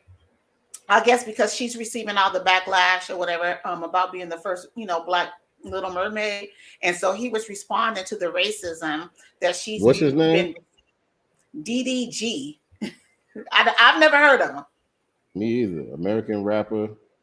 Yeah. Let me see. Okay, DDG. DDG. Where you from, brother? Saying some shit like that. Right. It says he's African American. But I don't mean nothing. I mean, usually they'll get specific when they come from somewhere else. Usually. So but social media, basically, people in social media in these social media streets basically have been going ham on him. He responds later on when he was in the 8th grade, y'all. 8th grade, and I believe in 9th grade, he was valedictorian at his school. So basically, he's saying people's like that was a dumb, thing to say. And so because he was valedictorian in the 8th grade, he's saying basically, I'm not dumb, nigga. It was 8th grade. Nigga, it was that was grade. That was his credentials as far as not being dumb. That was his credentials for not being dumb. He was valedictorian in 8th grade, and he posted a clip of his speech from 8th grade. He still has it. Yeah, that further makes you look dumb, brother. Right. Damn. Right. That further makes you look dumb. That was his response to being called out, for his ignorant comment. That was super ignorant. I thought that racism was gone with Martin Luther King. First of all, racists killed him. What are you talking about? All right. Jama Abdikarim says, I love me FBA. I don't know. You typing in an accent, brother. You typing in an accent. I love me FBA. I could just hear your accent while you typing, man. I can't with you. All right, let's get to some of these stories, man. All right, I can't be on here too much also, longer. I gotta pick Zaire up in a little while. I mean, you gotta go. So the next one was, and this is still falling under hip hop. So, what's their names? Timberland and Swiss Beats settled their $28 million lawsuit against Triller. As you guys may not have known, they decided to sue them because I guess they hadn't gotten any money yet. That's what I was talking about. Mm-hmm. Yeah. So yeah, we were covering this a while back when Swiss Beats and Timberland first sold Versus to Triller. Versus. You know what I mean? We were pointing out the white owners of Triller and saying how, you know, I don't know what this thing is, man. Maybe there's something in business that I don't quite understand. I'm not on that level when it comes down to the millions and all of that. I see you backstage, brother. I'm gonna get you in a second. Just sit tight real quick. Maybe I just don't understand, you know, business and money like that. But I just don't understand why y'all feel the need to sell off the culture this way, man. I seen recently Chuck D sold his masters to the Future, a white-owned company. Future sold his masters to another white-owned company, and I just don't get it. I don't get it. I thought the point was ownership. Ownership. I thought the point was ownership. I'm gonna get you 1 second, Chris. Stay right there, brother. Yeah, I thought it was all about ownership, man. I thought it was about longevity and generational wealth, not the quick bag, not the quick check right now. Why you think these people want to buy your masters and own your publishing and all of that? Because that's going to generate wealth and income into antiquity. I mean, into perpetuity. My bad, into perpetuity. And also why we have Joe stuff like coming talking about 50. So when you don't have, you know, that ownership in what you built, you know, anybody can come in and start claiming it too. You sold it off. So now these people can, you know, allow others to come on here and start changing the narrative and start claiming something that they never built. And what we gonna do? Well, we sold it. Right. You don't have a voice anymore. You sold it. Yeah, I didn't get that when it happened. We were talking about it, but anyway, so Swiss and Timberland were saying that they never got all of the money that they were supposed to get, the upfront money. Versus was saying that they did pay them $50 million in cash and stocks, I think, or something like that. But anyway, they ended up settling out of court for $28 million. So now everybody's happy. Triller still owns Versus. They still going to go on business as usual. You know what I'm saying? That's the end result of it. But I don't know. Like I said, maybe you know, I just don't understand that rich nigga language. Maybe I don't know. I don't get it though. But let's see what our brother is talking about. Let's get Chris on. Yeah, we had an interesting conversation in the back. And so, live from the chat room, we got brother Chris. How you say your last name, brother? Let me say my whole name. Yeah, say your whole name. My name is Inglesy Emanite. Inglesy Emanite. Inglesy Emanite. Inglesy Emanite. But my name Adam Inglesy Emanite. Adam, can y'all hear me? Yeah, we hear you. Adam Inglesy Emanite. Yeah. And my daddy from East Nigeria and my mama is a America Freeman FBA Foundation Black America. So they met. Y'all want me to tell you how they met? Hold on a second, because you sound country than a mud. Nigga. I am from Mississippi. He in Mississippi. Mississippi. No. I gotta ask this question. Now, was it a scam? Was your daddy trying to get a green card or something? How did this happen? Now, I don't hear too much about FBA sisters down in Mississippi getting my dad. My mom went to Tucson to live with my cousin, something like that, and she went to college out there in Tucson, Arizona. That's where I was born. And she met my dad, and she told me meet through college out there in Tucson, Arizona. Okay. And they married, and I came, me and my sister. So they went to DC and they have it. My mom used to tell me how them Nigerian was, how my dad used to treat her. Was your And dad he's around? still like that. Yeah, he's staying in Washington DC. He's still like that to me and my sister and my little nephew. That's why I don't be talking to him. How he how they got that distaste towards American black descendant from American slave freemen. Oh wow. How they really do got that. No lie. This is real here. Real deal. I'm telling y'all my life story with my dad. That's how it is. No joke. So your own That's how dad, they from real. Your biological father. Yeah. Treat you like a Nakata. Yeah. Wow. Like you know how to me that's cussing words to a black foundation, black America. Saying like they like little later, like we ain't no good or something, you know. Look, they look down on us, you know. Believe that they look down on black Americans now. This is serious. They really do. I'm telling you from experience, man. Yes, sir. Now you gotta see how he be treating my little nephew. And he both foundation black America on both sides. So wow. Yeah. Have you ever met any of your other family members on your dad's side? Twice, and they the same way. They're all bougie and stuck up, you know. I really don't get down with African like that. I really don't like no African. Even though I'm half one, but I don't like how they be treating my foundation black America side. I don't like that, man. To me, they worse than white supremacy. Matter of fact, they just white supremacy in blackface. Wow. Man, that's deep. Wow. That is deep. That's deep, brother. Yeah. They white supremacy in blackface. They don't think so, but they really is. You know. So yeah. I don't deal with them like that.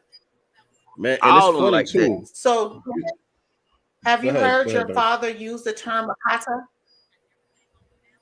I asked him about it. He said, yeah, they say it over there. But I ain't hear him turn. He don't use a term around me, but I know he do it. It's just how he treat. Different from how he treat his side and the side of our other side of Black America, Foundation Black America. So I just know how he do. Man. And so it's funny with Nigerians in particular, right? Or it's funny with the tethers, no matter which part of the continent they come from, or the Caribbean or whatever. Yeah. But with Nigerians in particular, the Nigerian is the most. They the most hated one. Look at this here. And you know, we just seen with the passing of the Queen. Yeah. Quote unquote Queen. That's them celebrating over there. Right. We done seen them crying and boo-hooing over this lady and all of that.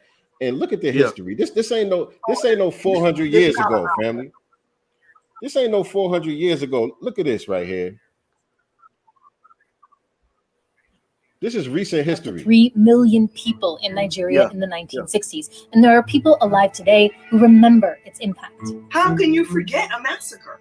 How can you be alive during the time of a bloody genocide? Survive it and forget?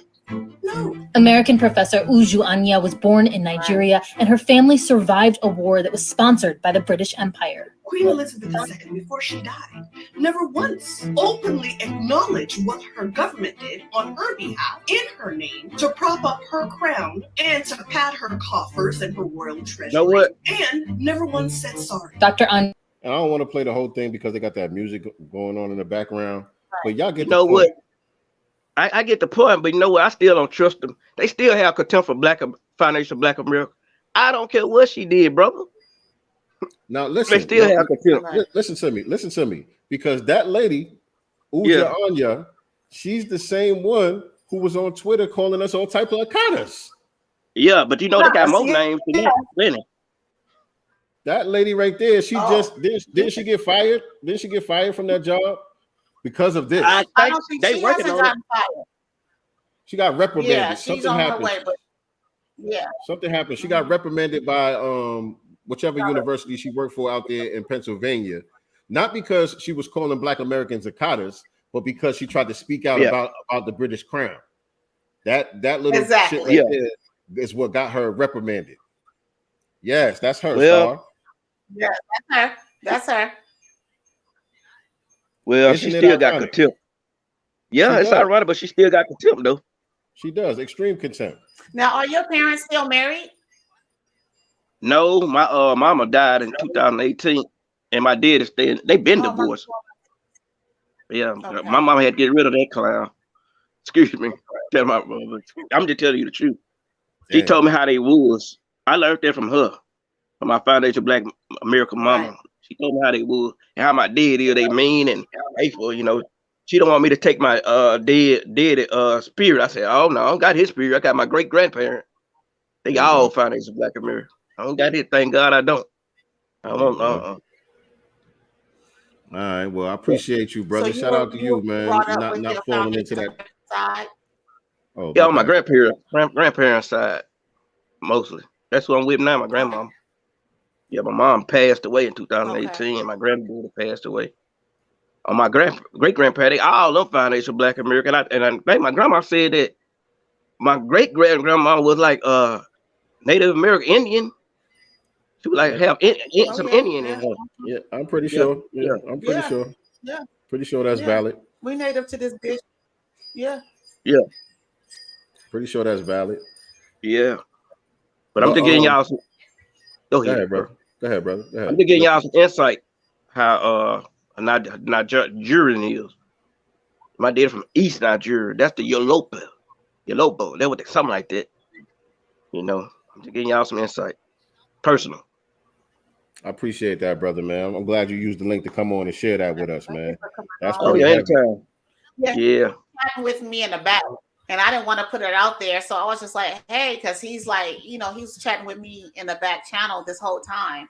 That's why I was looking down a lot, and I was like, when I saw you drop the link for the other guy for a job, I was like, "Wait a minute, can you come on? Is it okay if you tell the story?" Oh yeah, I talk about that. I talk about that. Yeah, no problem. I appreciate that. Yeah. Thank you for sharing your story. All right. Stay tapped in with us, man. All right, I will. Absolutely. All right, peace to you. Thank you. Peace. You're welcome. Man, that's heavy right there, man. Yeah. Your own daddy? Yeah. We were talking about Akademiks, and he's like in the back channel, y'all, like, hey, you know, I'm half Nigerian. My other family is freedmen. I was raised, you know, by my freedman family, but my mom was married to a Nigerian. He was abusive to his mom, you know, all kinds of, you know, egregious shit. So he was like, they are bad when it comes to how they feel about foundational Black Americans. And I was like, please, can you come on? I need you to come on. Sound like he was probably running one of them green card scams, one of them citizenship scams, trying to get an anchor baby so he can anchor himself over here, something like that.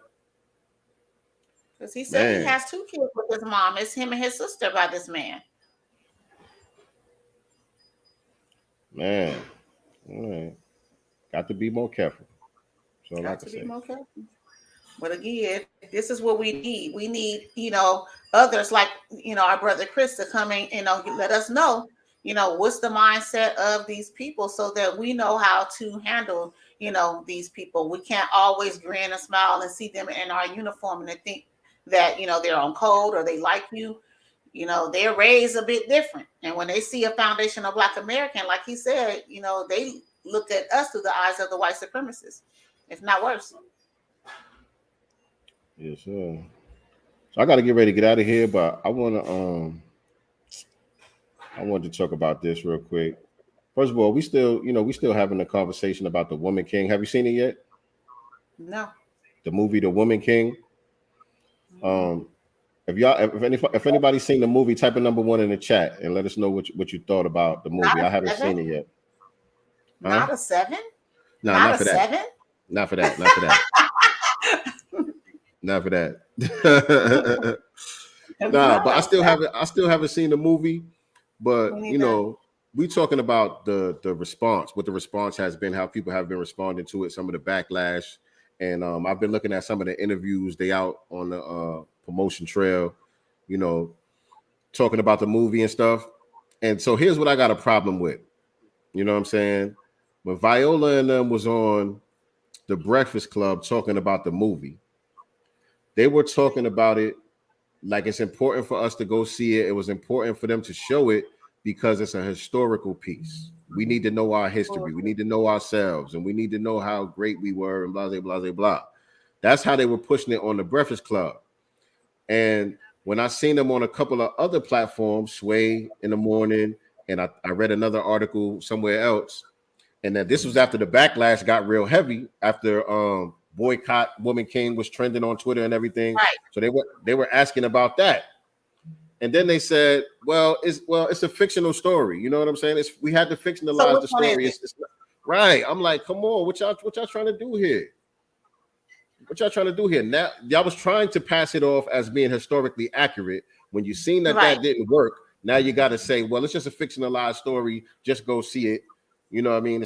Y'all didn't have a problem with the Black Panther. You know, they talked about the same group of women in the Black Panther, whatever, but that was a fairy tale, you know, imaginary story. So nobody had a problem with it. So this is the same thing. It's not real. But y'all tried to pass it off as being real. That's the problem. Right. Deception. Isn't that what white supremacy is about? Deception. Right. And you niggas are supposed to want to be entertained anyway. You know, care about history, do you? Just be entertained, niggas. That's what they want us to be, in that type of, you know, spirit. And Black people, especially when you're talking about historical, you know, films, we want accuracy. Yes, we understand that it's a movie and it has to have the entertainment, you know, portion of it, but I still need the accuracy on the main parts, you know. And from my understanding, as far as the slave trade, they kind of hinted on it, but they didn't go into detail of it anyway. So it was just a small, you know, portion of it. So yeah. Right. Let it flop. And then what don't insult our intelligence. If y'all gonna make something for Black people, respect our intelligence. Don't insult our intelligence, man. That's the thing that y'all have a habit of doing. Black people in Hollywood, all y'all Black entertainers and all y'all Negro whisperers, y'all have a habit of insulting our intelligence. We're supposed to have low IQs, you know what I'm saying? And that's just it. And only want to be entertained and not being fed knowledge, you know, or history, you know, so we can understand a lot of things. They want us to just be entertained and also be entertainers. That's what we are with it. Crew put a number That's 2 our and job. a 0 in there. We have low IQs. The founders of this country, the builders of this country, the makers of pretty much everything that we damn use today, we're supposed to be the ones with the low IQ. Imagine that. I'm still going to watch it. I want to see it. If anybody got a free link, please hit me up. Send me a link. I want to watch the movie. I'm not going to the theater though. And you're right. It is going to be a flop. It flopped already, actually. You know what I'm saying? I was reading on here last week that they did 19 million in the first weekend or whatever case may be, but it cost over 50 million to make the movie. And so normally that's not including, you know, marketing and everything else though. You know what I'm saying? They got to recoup a whole lot of money. That's just the bottom tier, you know, of what they spent on this movie. And then you have the likes of, what's her name, Sister. She bought out a theater, you know, and told people to show up to the theater at 5:30 to go see the movie. So you have artists out here who understands that it's flopped.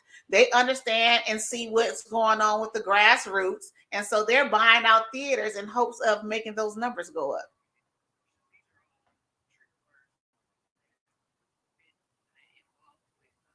I think Sincere's talking to the kiddos. You heard me? About to burn my house down. I heard it. Yeah. So SZA trying to get the numbers up. So she bought out a theater. It ain't gonna work, SZA. You should have kept your money. Oh, you said SZA bought out a theater? She bought out a theater, yeah. She told people today to show up at 5:30 or whatever. She already bought up the theater. So whoever basically first come, first serve to see the movie. So yeah. I mean, as far as the boycott, I'm like kind of neither here nor there. If people want to see the movie, that's fine. Go see the movie. You know what I'm saying? I don't be going to the movies like that. This is not something that's going to make me do something I don't normally do. You know what I mean? I don't normally go to the movies like that. So this is not a movie that's going to get me into the theater. That's just my thing. That's not really a boycott from where I'm coming from with it. I do want to see it. I just don't want to go to the movies and see it. That's all. So you don't want to see it. You're going to wait for it to come on video or Netflix or something. Yeah, I watch it on Netflix or HBO Max or whatever. I pay for those. But yeah, Great Black Shark. You got a link? Send me that link. I'll watch that shit. Has anyone looked at the Dahmer thing on Netflix? I'm still kind of I'm in and out of it or whatever. But the only thing that I can say about that Dahmer thing, we've seen movies and stuff like that on his story before. It's the level of white privilege for me that this man was granted in order to continue to do these heinous crimes against these black men. Like, it's wild. And I've seen other things like on the Lifetime channel and stuff, but this one right here, like, it's breaking it down, like talking about his parents and stuff and just the heinous shit that he was doing. People were reporting his apartment complex for the longest time, and his privilege protected him for a very long time. And with that being said, I just want to say this too about Dahmer, because what's his name? Red Pill, I believe it was, posted some information on the brother, I'm assuming he's foundational Black American, that killed him in prison, Jeffrey Dahmer's, the person that killed him in prison, Christopher Scarver. If you guys head on over to my IG page, I have his information so that we can all write him and make sure we take care of this brother, send him some money on JPay, make sure that his commissary is good. I think that that's the least that we can do. He did God's work. Yeah, shout out to that brother. GBS. So you watched the movie already, man. If you could take like 2-3 minutes, man, come give us your official review. There go the link right there. Since you watched the movie already. Click that link, GBS, and just real quick, 2-3 minutes, just give us your official take after having watched the movie. And then we can get up out of here. Then we can close this thing out. Who we got this Wednesday, by the way? You want to? Should I? Can I? Who we got this Wednesday? Black Business Showcase. Y'all. Let me tell you. So this Wednesday on Black Business Showcase, and before I go into that, we tried season 1. We were not as successful, but let me tell you, God doing his thing. God is doing his thing. So this Wednesday, 9 p.m. Eastern Standard Time, 6 p.m. Pacific Standard Time, we are going to have the good brother, PS Tribe, brother Ben X is going to be in the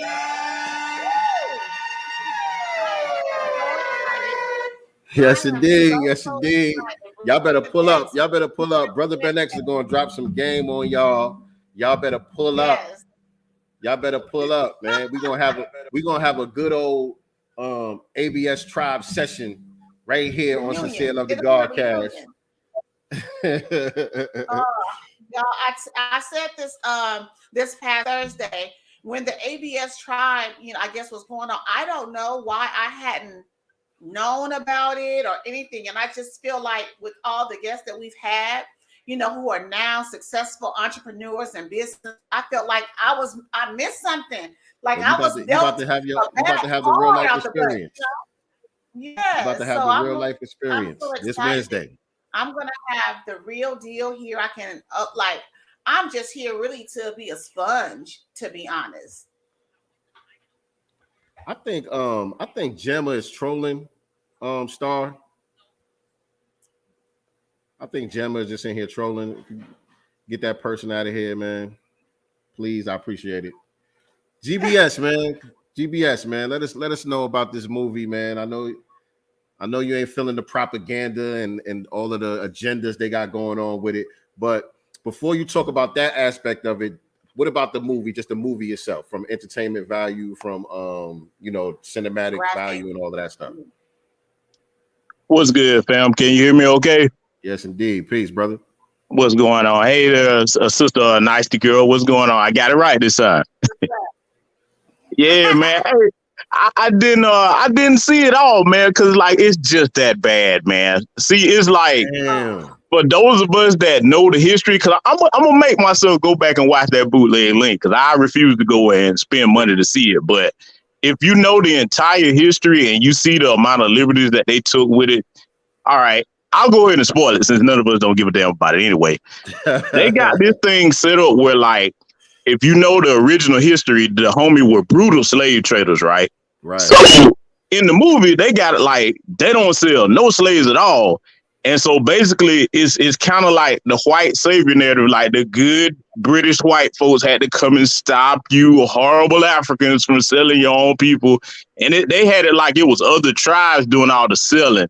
And I'm like, wait a minute. If you know the history of what these people, man, look, for those that haven't done their research on the history of what these people did, man, if you go back and look at that and then check that movie out, you will be highly offended on top of all the other agendas that are attached to it. So I'm going to force myself to watch that damn dumpster fire all the way through. But from what I've seen in there, man, it's like, it's everything that people were saying it was in the first like 30 minutes of it. Emasculated image of the black man. Of course, they over masculinizing the women. I mean, it's just, man, they even got, you know, the kaleidoscope agenda in there. It's man. I mean, but hey, here's the good news though. I am ecstatic at the math that has come in on this thing, man, because for those that don't understand how movies work, if you have a $50 million production budget, okay, that then, like Sister Nice Girl said, if you hadn't even included the marketing and promotion in, you only make $19 million during your opening weekend. And for those that don't know, opening weekend is usually when a movie pulls in the most it's gonna make. So after something else comes along and knocks you out the number one spot, your profit margin goes down. And this thing hasn't even recouped anything to make a profit yet. We talking like this movie would have to make well over worldwide, like $190 million. It's done, man. They are pissed off. And I'm loving every minute of it. So I'm watching them. Say again, bro. So now let me ask you this though, because what they telling us is, you know, if we don't go see the movie, now we're not gonna get any more films with black people in it or whatever the case may be, especially dark skin. That's what they keep saying on this one. Dark skinned black women are in this movie. That's why we need to support it. And so now that the movie has officially flopped, we can say that. Should we worry that we're not going to get any more of these films from Hollywood? No, they can go to hell. And I'm going to tell you why. We should have the mindset now where, like, okay, let's just say Hollywood doesn't give us that. We can give ourselves that. Right. We can do that. We need to be in a self-sufficient mind state and see. I'll tell you what, I got to tie this in here with this, brother. One of the things I'm loving about what's going on right now, if you look across the country, you see reparations movements going on across the nation. What I'm starting to see now is we have regained that mindset which we had during the lockdowns, because see, think about it, they took all that entertainment away, all the sports, so we had to focus on what was important. So when you see things like this movie come out, we're quick to catch it now. Because see, they really thought they was going to get one over on this. They're using the same old black girl magic and all this other stuff. I'm like, nah, man. See, I am proud of our sisters now because, see, sometimes you can go to the well too many times trying to use the same playbook. So with the conversations we've seen on the grassroots, people are talking about the real history. A lot of the sisters are starting to say, wait a minute, what really did happen? And so we have these conversations, bring out the real history, and it also bleeds on over into the political agenda of, hey, you guys should go over there and get at the Africans first. I'm like, hey, them kingdoms don't exist no more. This government does, so cut my check. Yeah. We'll deal with them after the fact if we get to that, but we gonna get this money from you right now. So, you know, I'm loving this energy that I'm seeing, man, because it's like a great convergence of truth and knowledge, and it's getting us more on code. And now they are nervous, man. I mean, they really don't know what to do about this thing. So I'm going to enjoy the lies that they keep trying to spin about how successful it is. I'm like, not according to any Hollywood producer. Nobody wants a box office open at only 19 million when you spent 50 million in your own money. That is nowhere near success, man. So yeah, I'm enjoying it, man. I'm enjoying the lies they tell me. Guess what though? And guess what? It's gonna be y'all fault. It's gonna be the black man fault, just like everything. Black men, it's our fault. The black man fault, like everything. Look, I'm gonna tell you what we need, right? We need to go and get some gold medals made up that we accept for blaming. Because I'm accepting it proudly. We need to get used to saying, you damn right. It is my fault. Anything that's detrimental to my community and harmful to my people, yes, you damn right. I'm responsible for getting that up out the paint. I mean, because that they gonna have to learn that shame and tactic stuff. That's over with, man. Nobody's going for that anymore. And see, when it comes to political, when we see like the political agenda of it, this is what I like. The whole thing they keep trying to like pander to the sisters out here. A lot of our sisters now are starting to go, wait a minute, we've been doing the same thing and not getting different results. We have children that we want to see in an economically stable future. So sisters are starting to look at the math now, and that whole, hey, representation, no, representation don't mean nothing when you put a sellout in office that's only worried about them and they're good, but the rest of us don't get nothing. So now what they've done is they pushed a lot of the sisters that used to be diehard Democrats over here with the brothers that's saying, hey, look, we can't do this anymore. So I'm loving what I'm seeing right now. I'm loving it. And so with that being said, we see this coming down the pipe with the new Black Panther movie, Ain't No Black Man. Now they got a Puerto Rican man on there, and they got a couple of black women in the forefront with a Puerto Rican dude for the new Wakanda Forever movie. So is this going to be another flop for them or what? You know what? It is. It's going to be a flop because, see, I'm going to tell you something, right? What I like about white supremacy is, and a lot of them probably listening, but I don't care. I'm going to say it anyway. What I like about white supremacy is their biggest caveat and weakness is arrogance. They keep thinking that, okay, we'll just throw some entertainment out here. These niggas going to be too stupid to research anything. They're not going to catch the subliminal messages.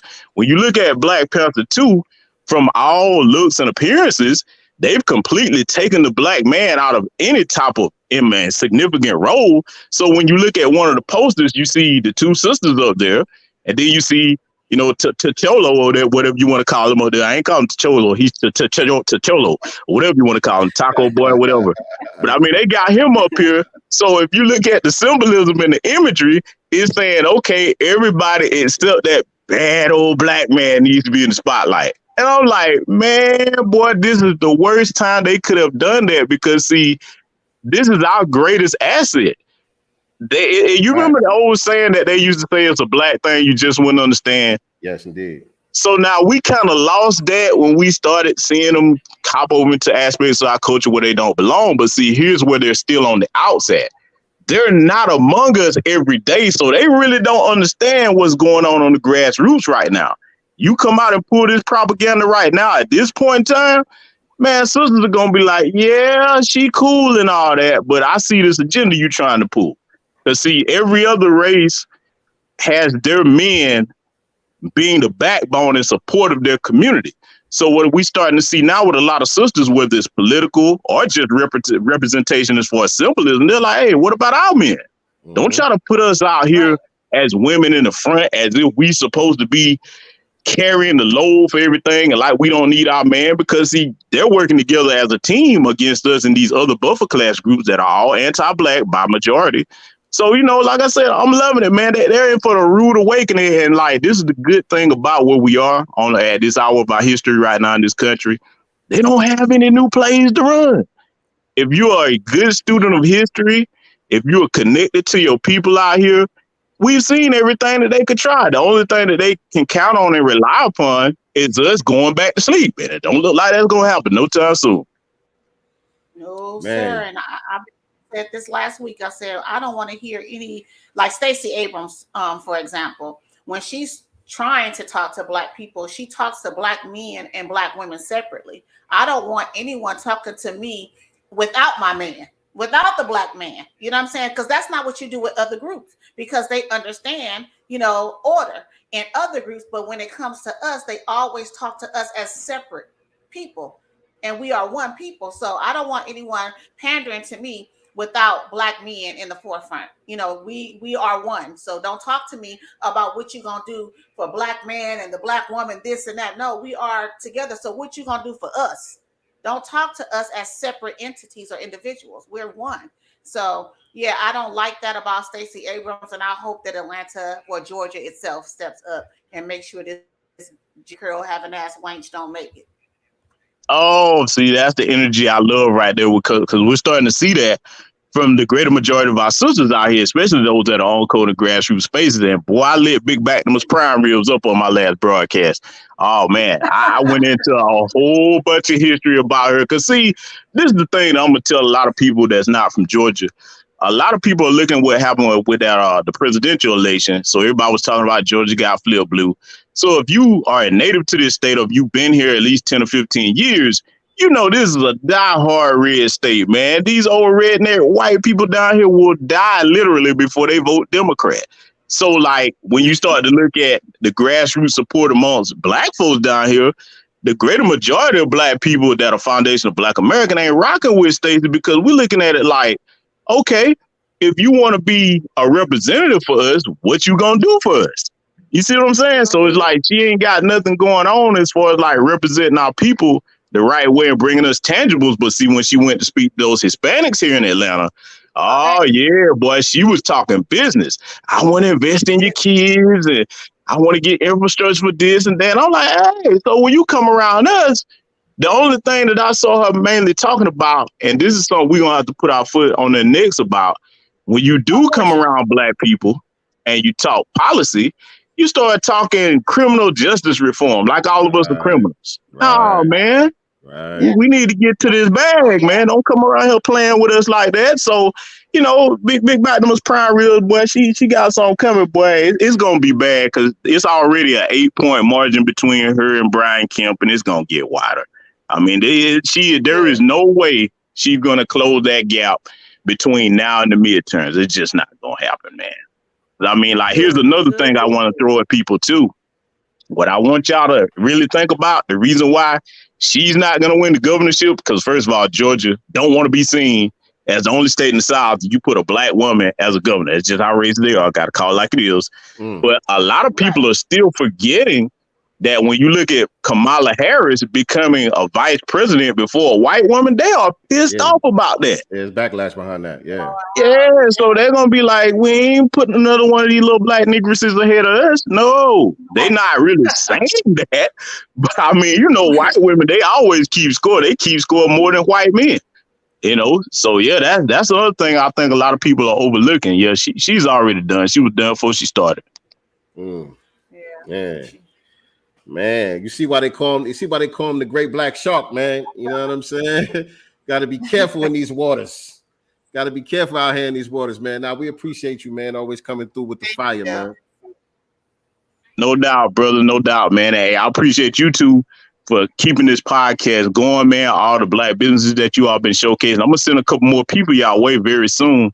I've been doing some research on a lot of different things, man. But yeah, y'all keep your foot on the necks, man. Because like, I like the chemistry that y'all have when y'all be reporting news, man. We don't need people trying to sound like other folks. We need people being themselves, bringing the truth out here, and the more voices, the better.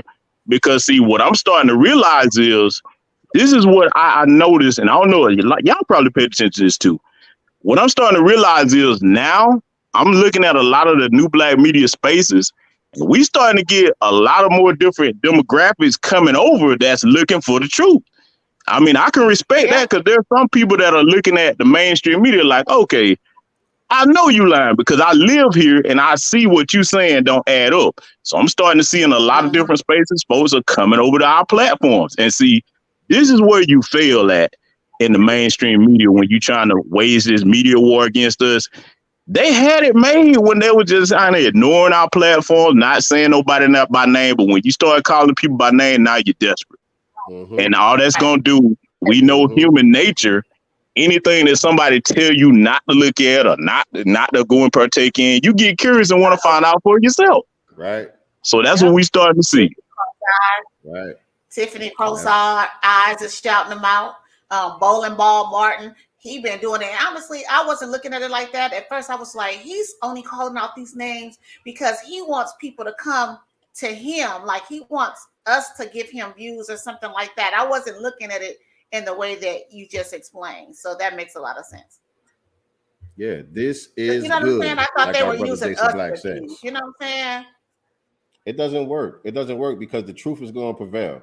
You know what I mean? People going to go back and forth and they're going to say, oh, the math ain't mathing over here. So All right, family. So we about to get up out of here, man. Again, make sure y'all tune in this Wednesday. We got Brother Ben X coming through with the come through. That's gonna be another good one. I'm actually going to be in New York. I'm gonna be in New York, so I'll be broadcasting from New York. Oh, you gonna dress up? I'm dressing up. I just feel like I need to have a business suit on or something. Like, I don't know. Like this, from the success stories that I've seen and all the, entrepreneurs and business builders that he's created from the ABS tribe, the assistance that he's given everybody, the life that he's spoken into these businesses and to, all these brothers and sisters out here. Like, I just feel like, I don't know. I just feel like after Wednesday, like something is going to change. Like, I feel like I'm about to be, edified and baptized. Elevated. I don't know. Yes, I'm about to be baptized, y'all. I'm about to go to the water. Yes, it did. It's a fact. It's a fact. But all right, family, I appreciate everybody tuning in. Thank you, Great Black Shark. As always, shout out to the brother Chris that came through earlier, sharing his part of his story with us too. Appreciate that. Again, make sure y'all hit the like button. Make sure y'all share this out on your social media platforms. Subscribe to the channel, click the notification bell, all of that good stuff. And we'll see y'all on Wednesday at 9 p.m. Anything else? Am I missing? Yes. Anything else? We are not the master teachers, but we are the master students and signal boosters for the voices of the new Black media. See you guys on Wednesday. Peace. And Black love. Most resilient, we poster children of prophecy fulfillment. We gotta be God's children.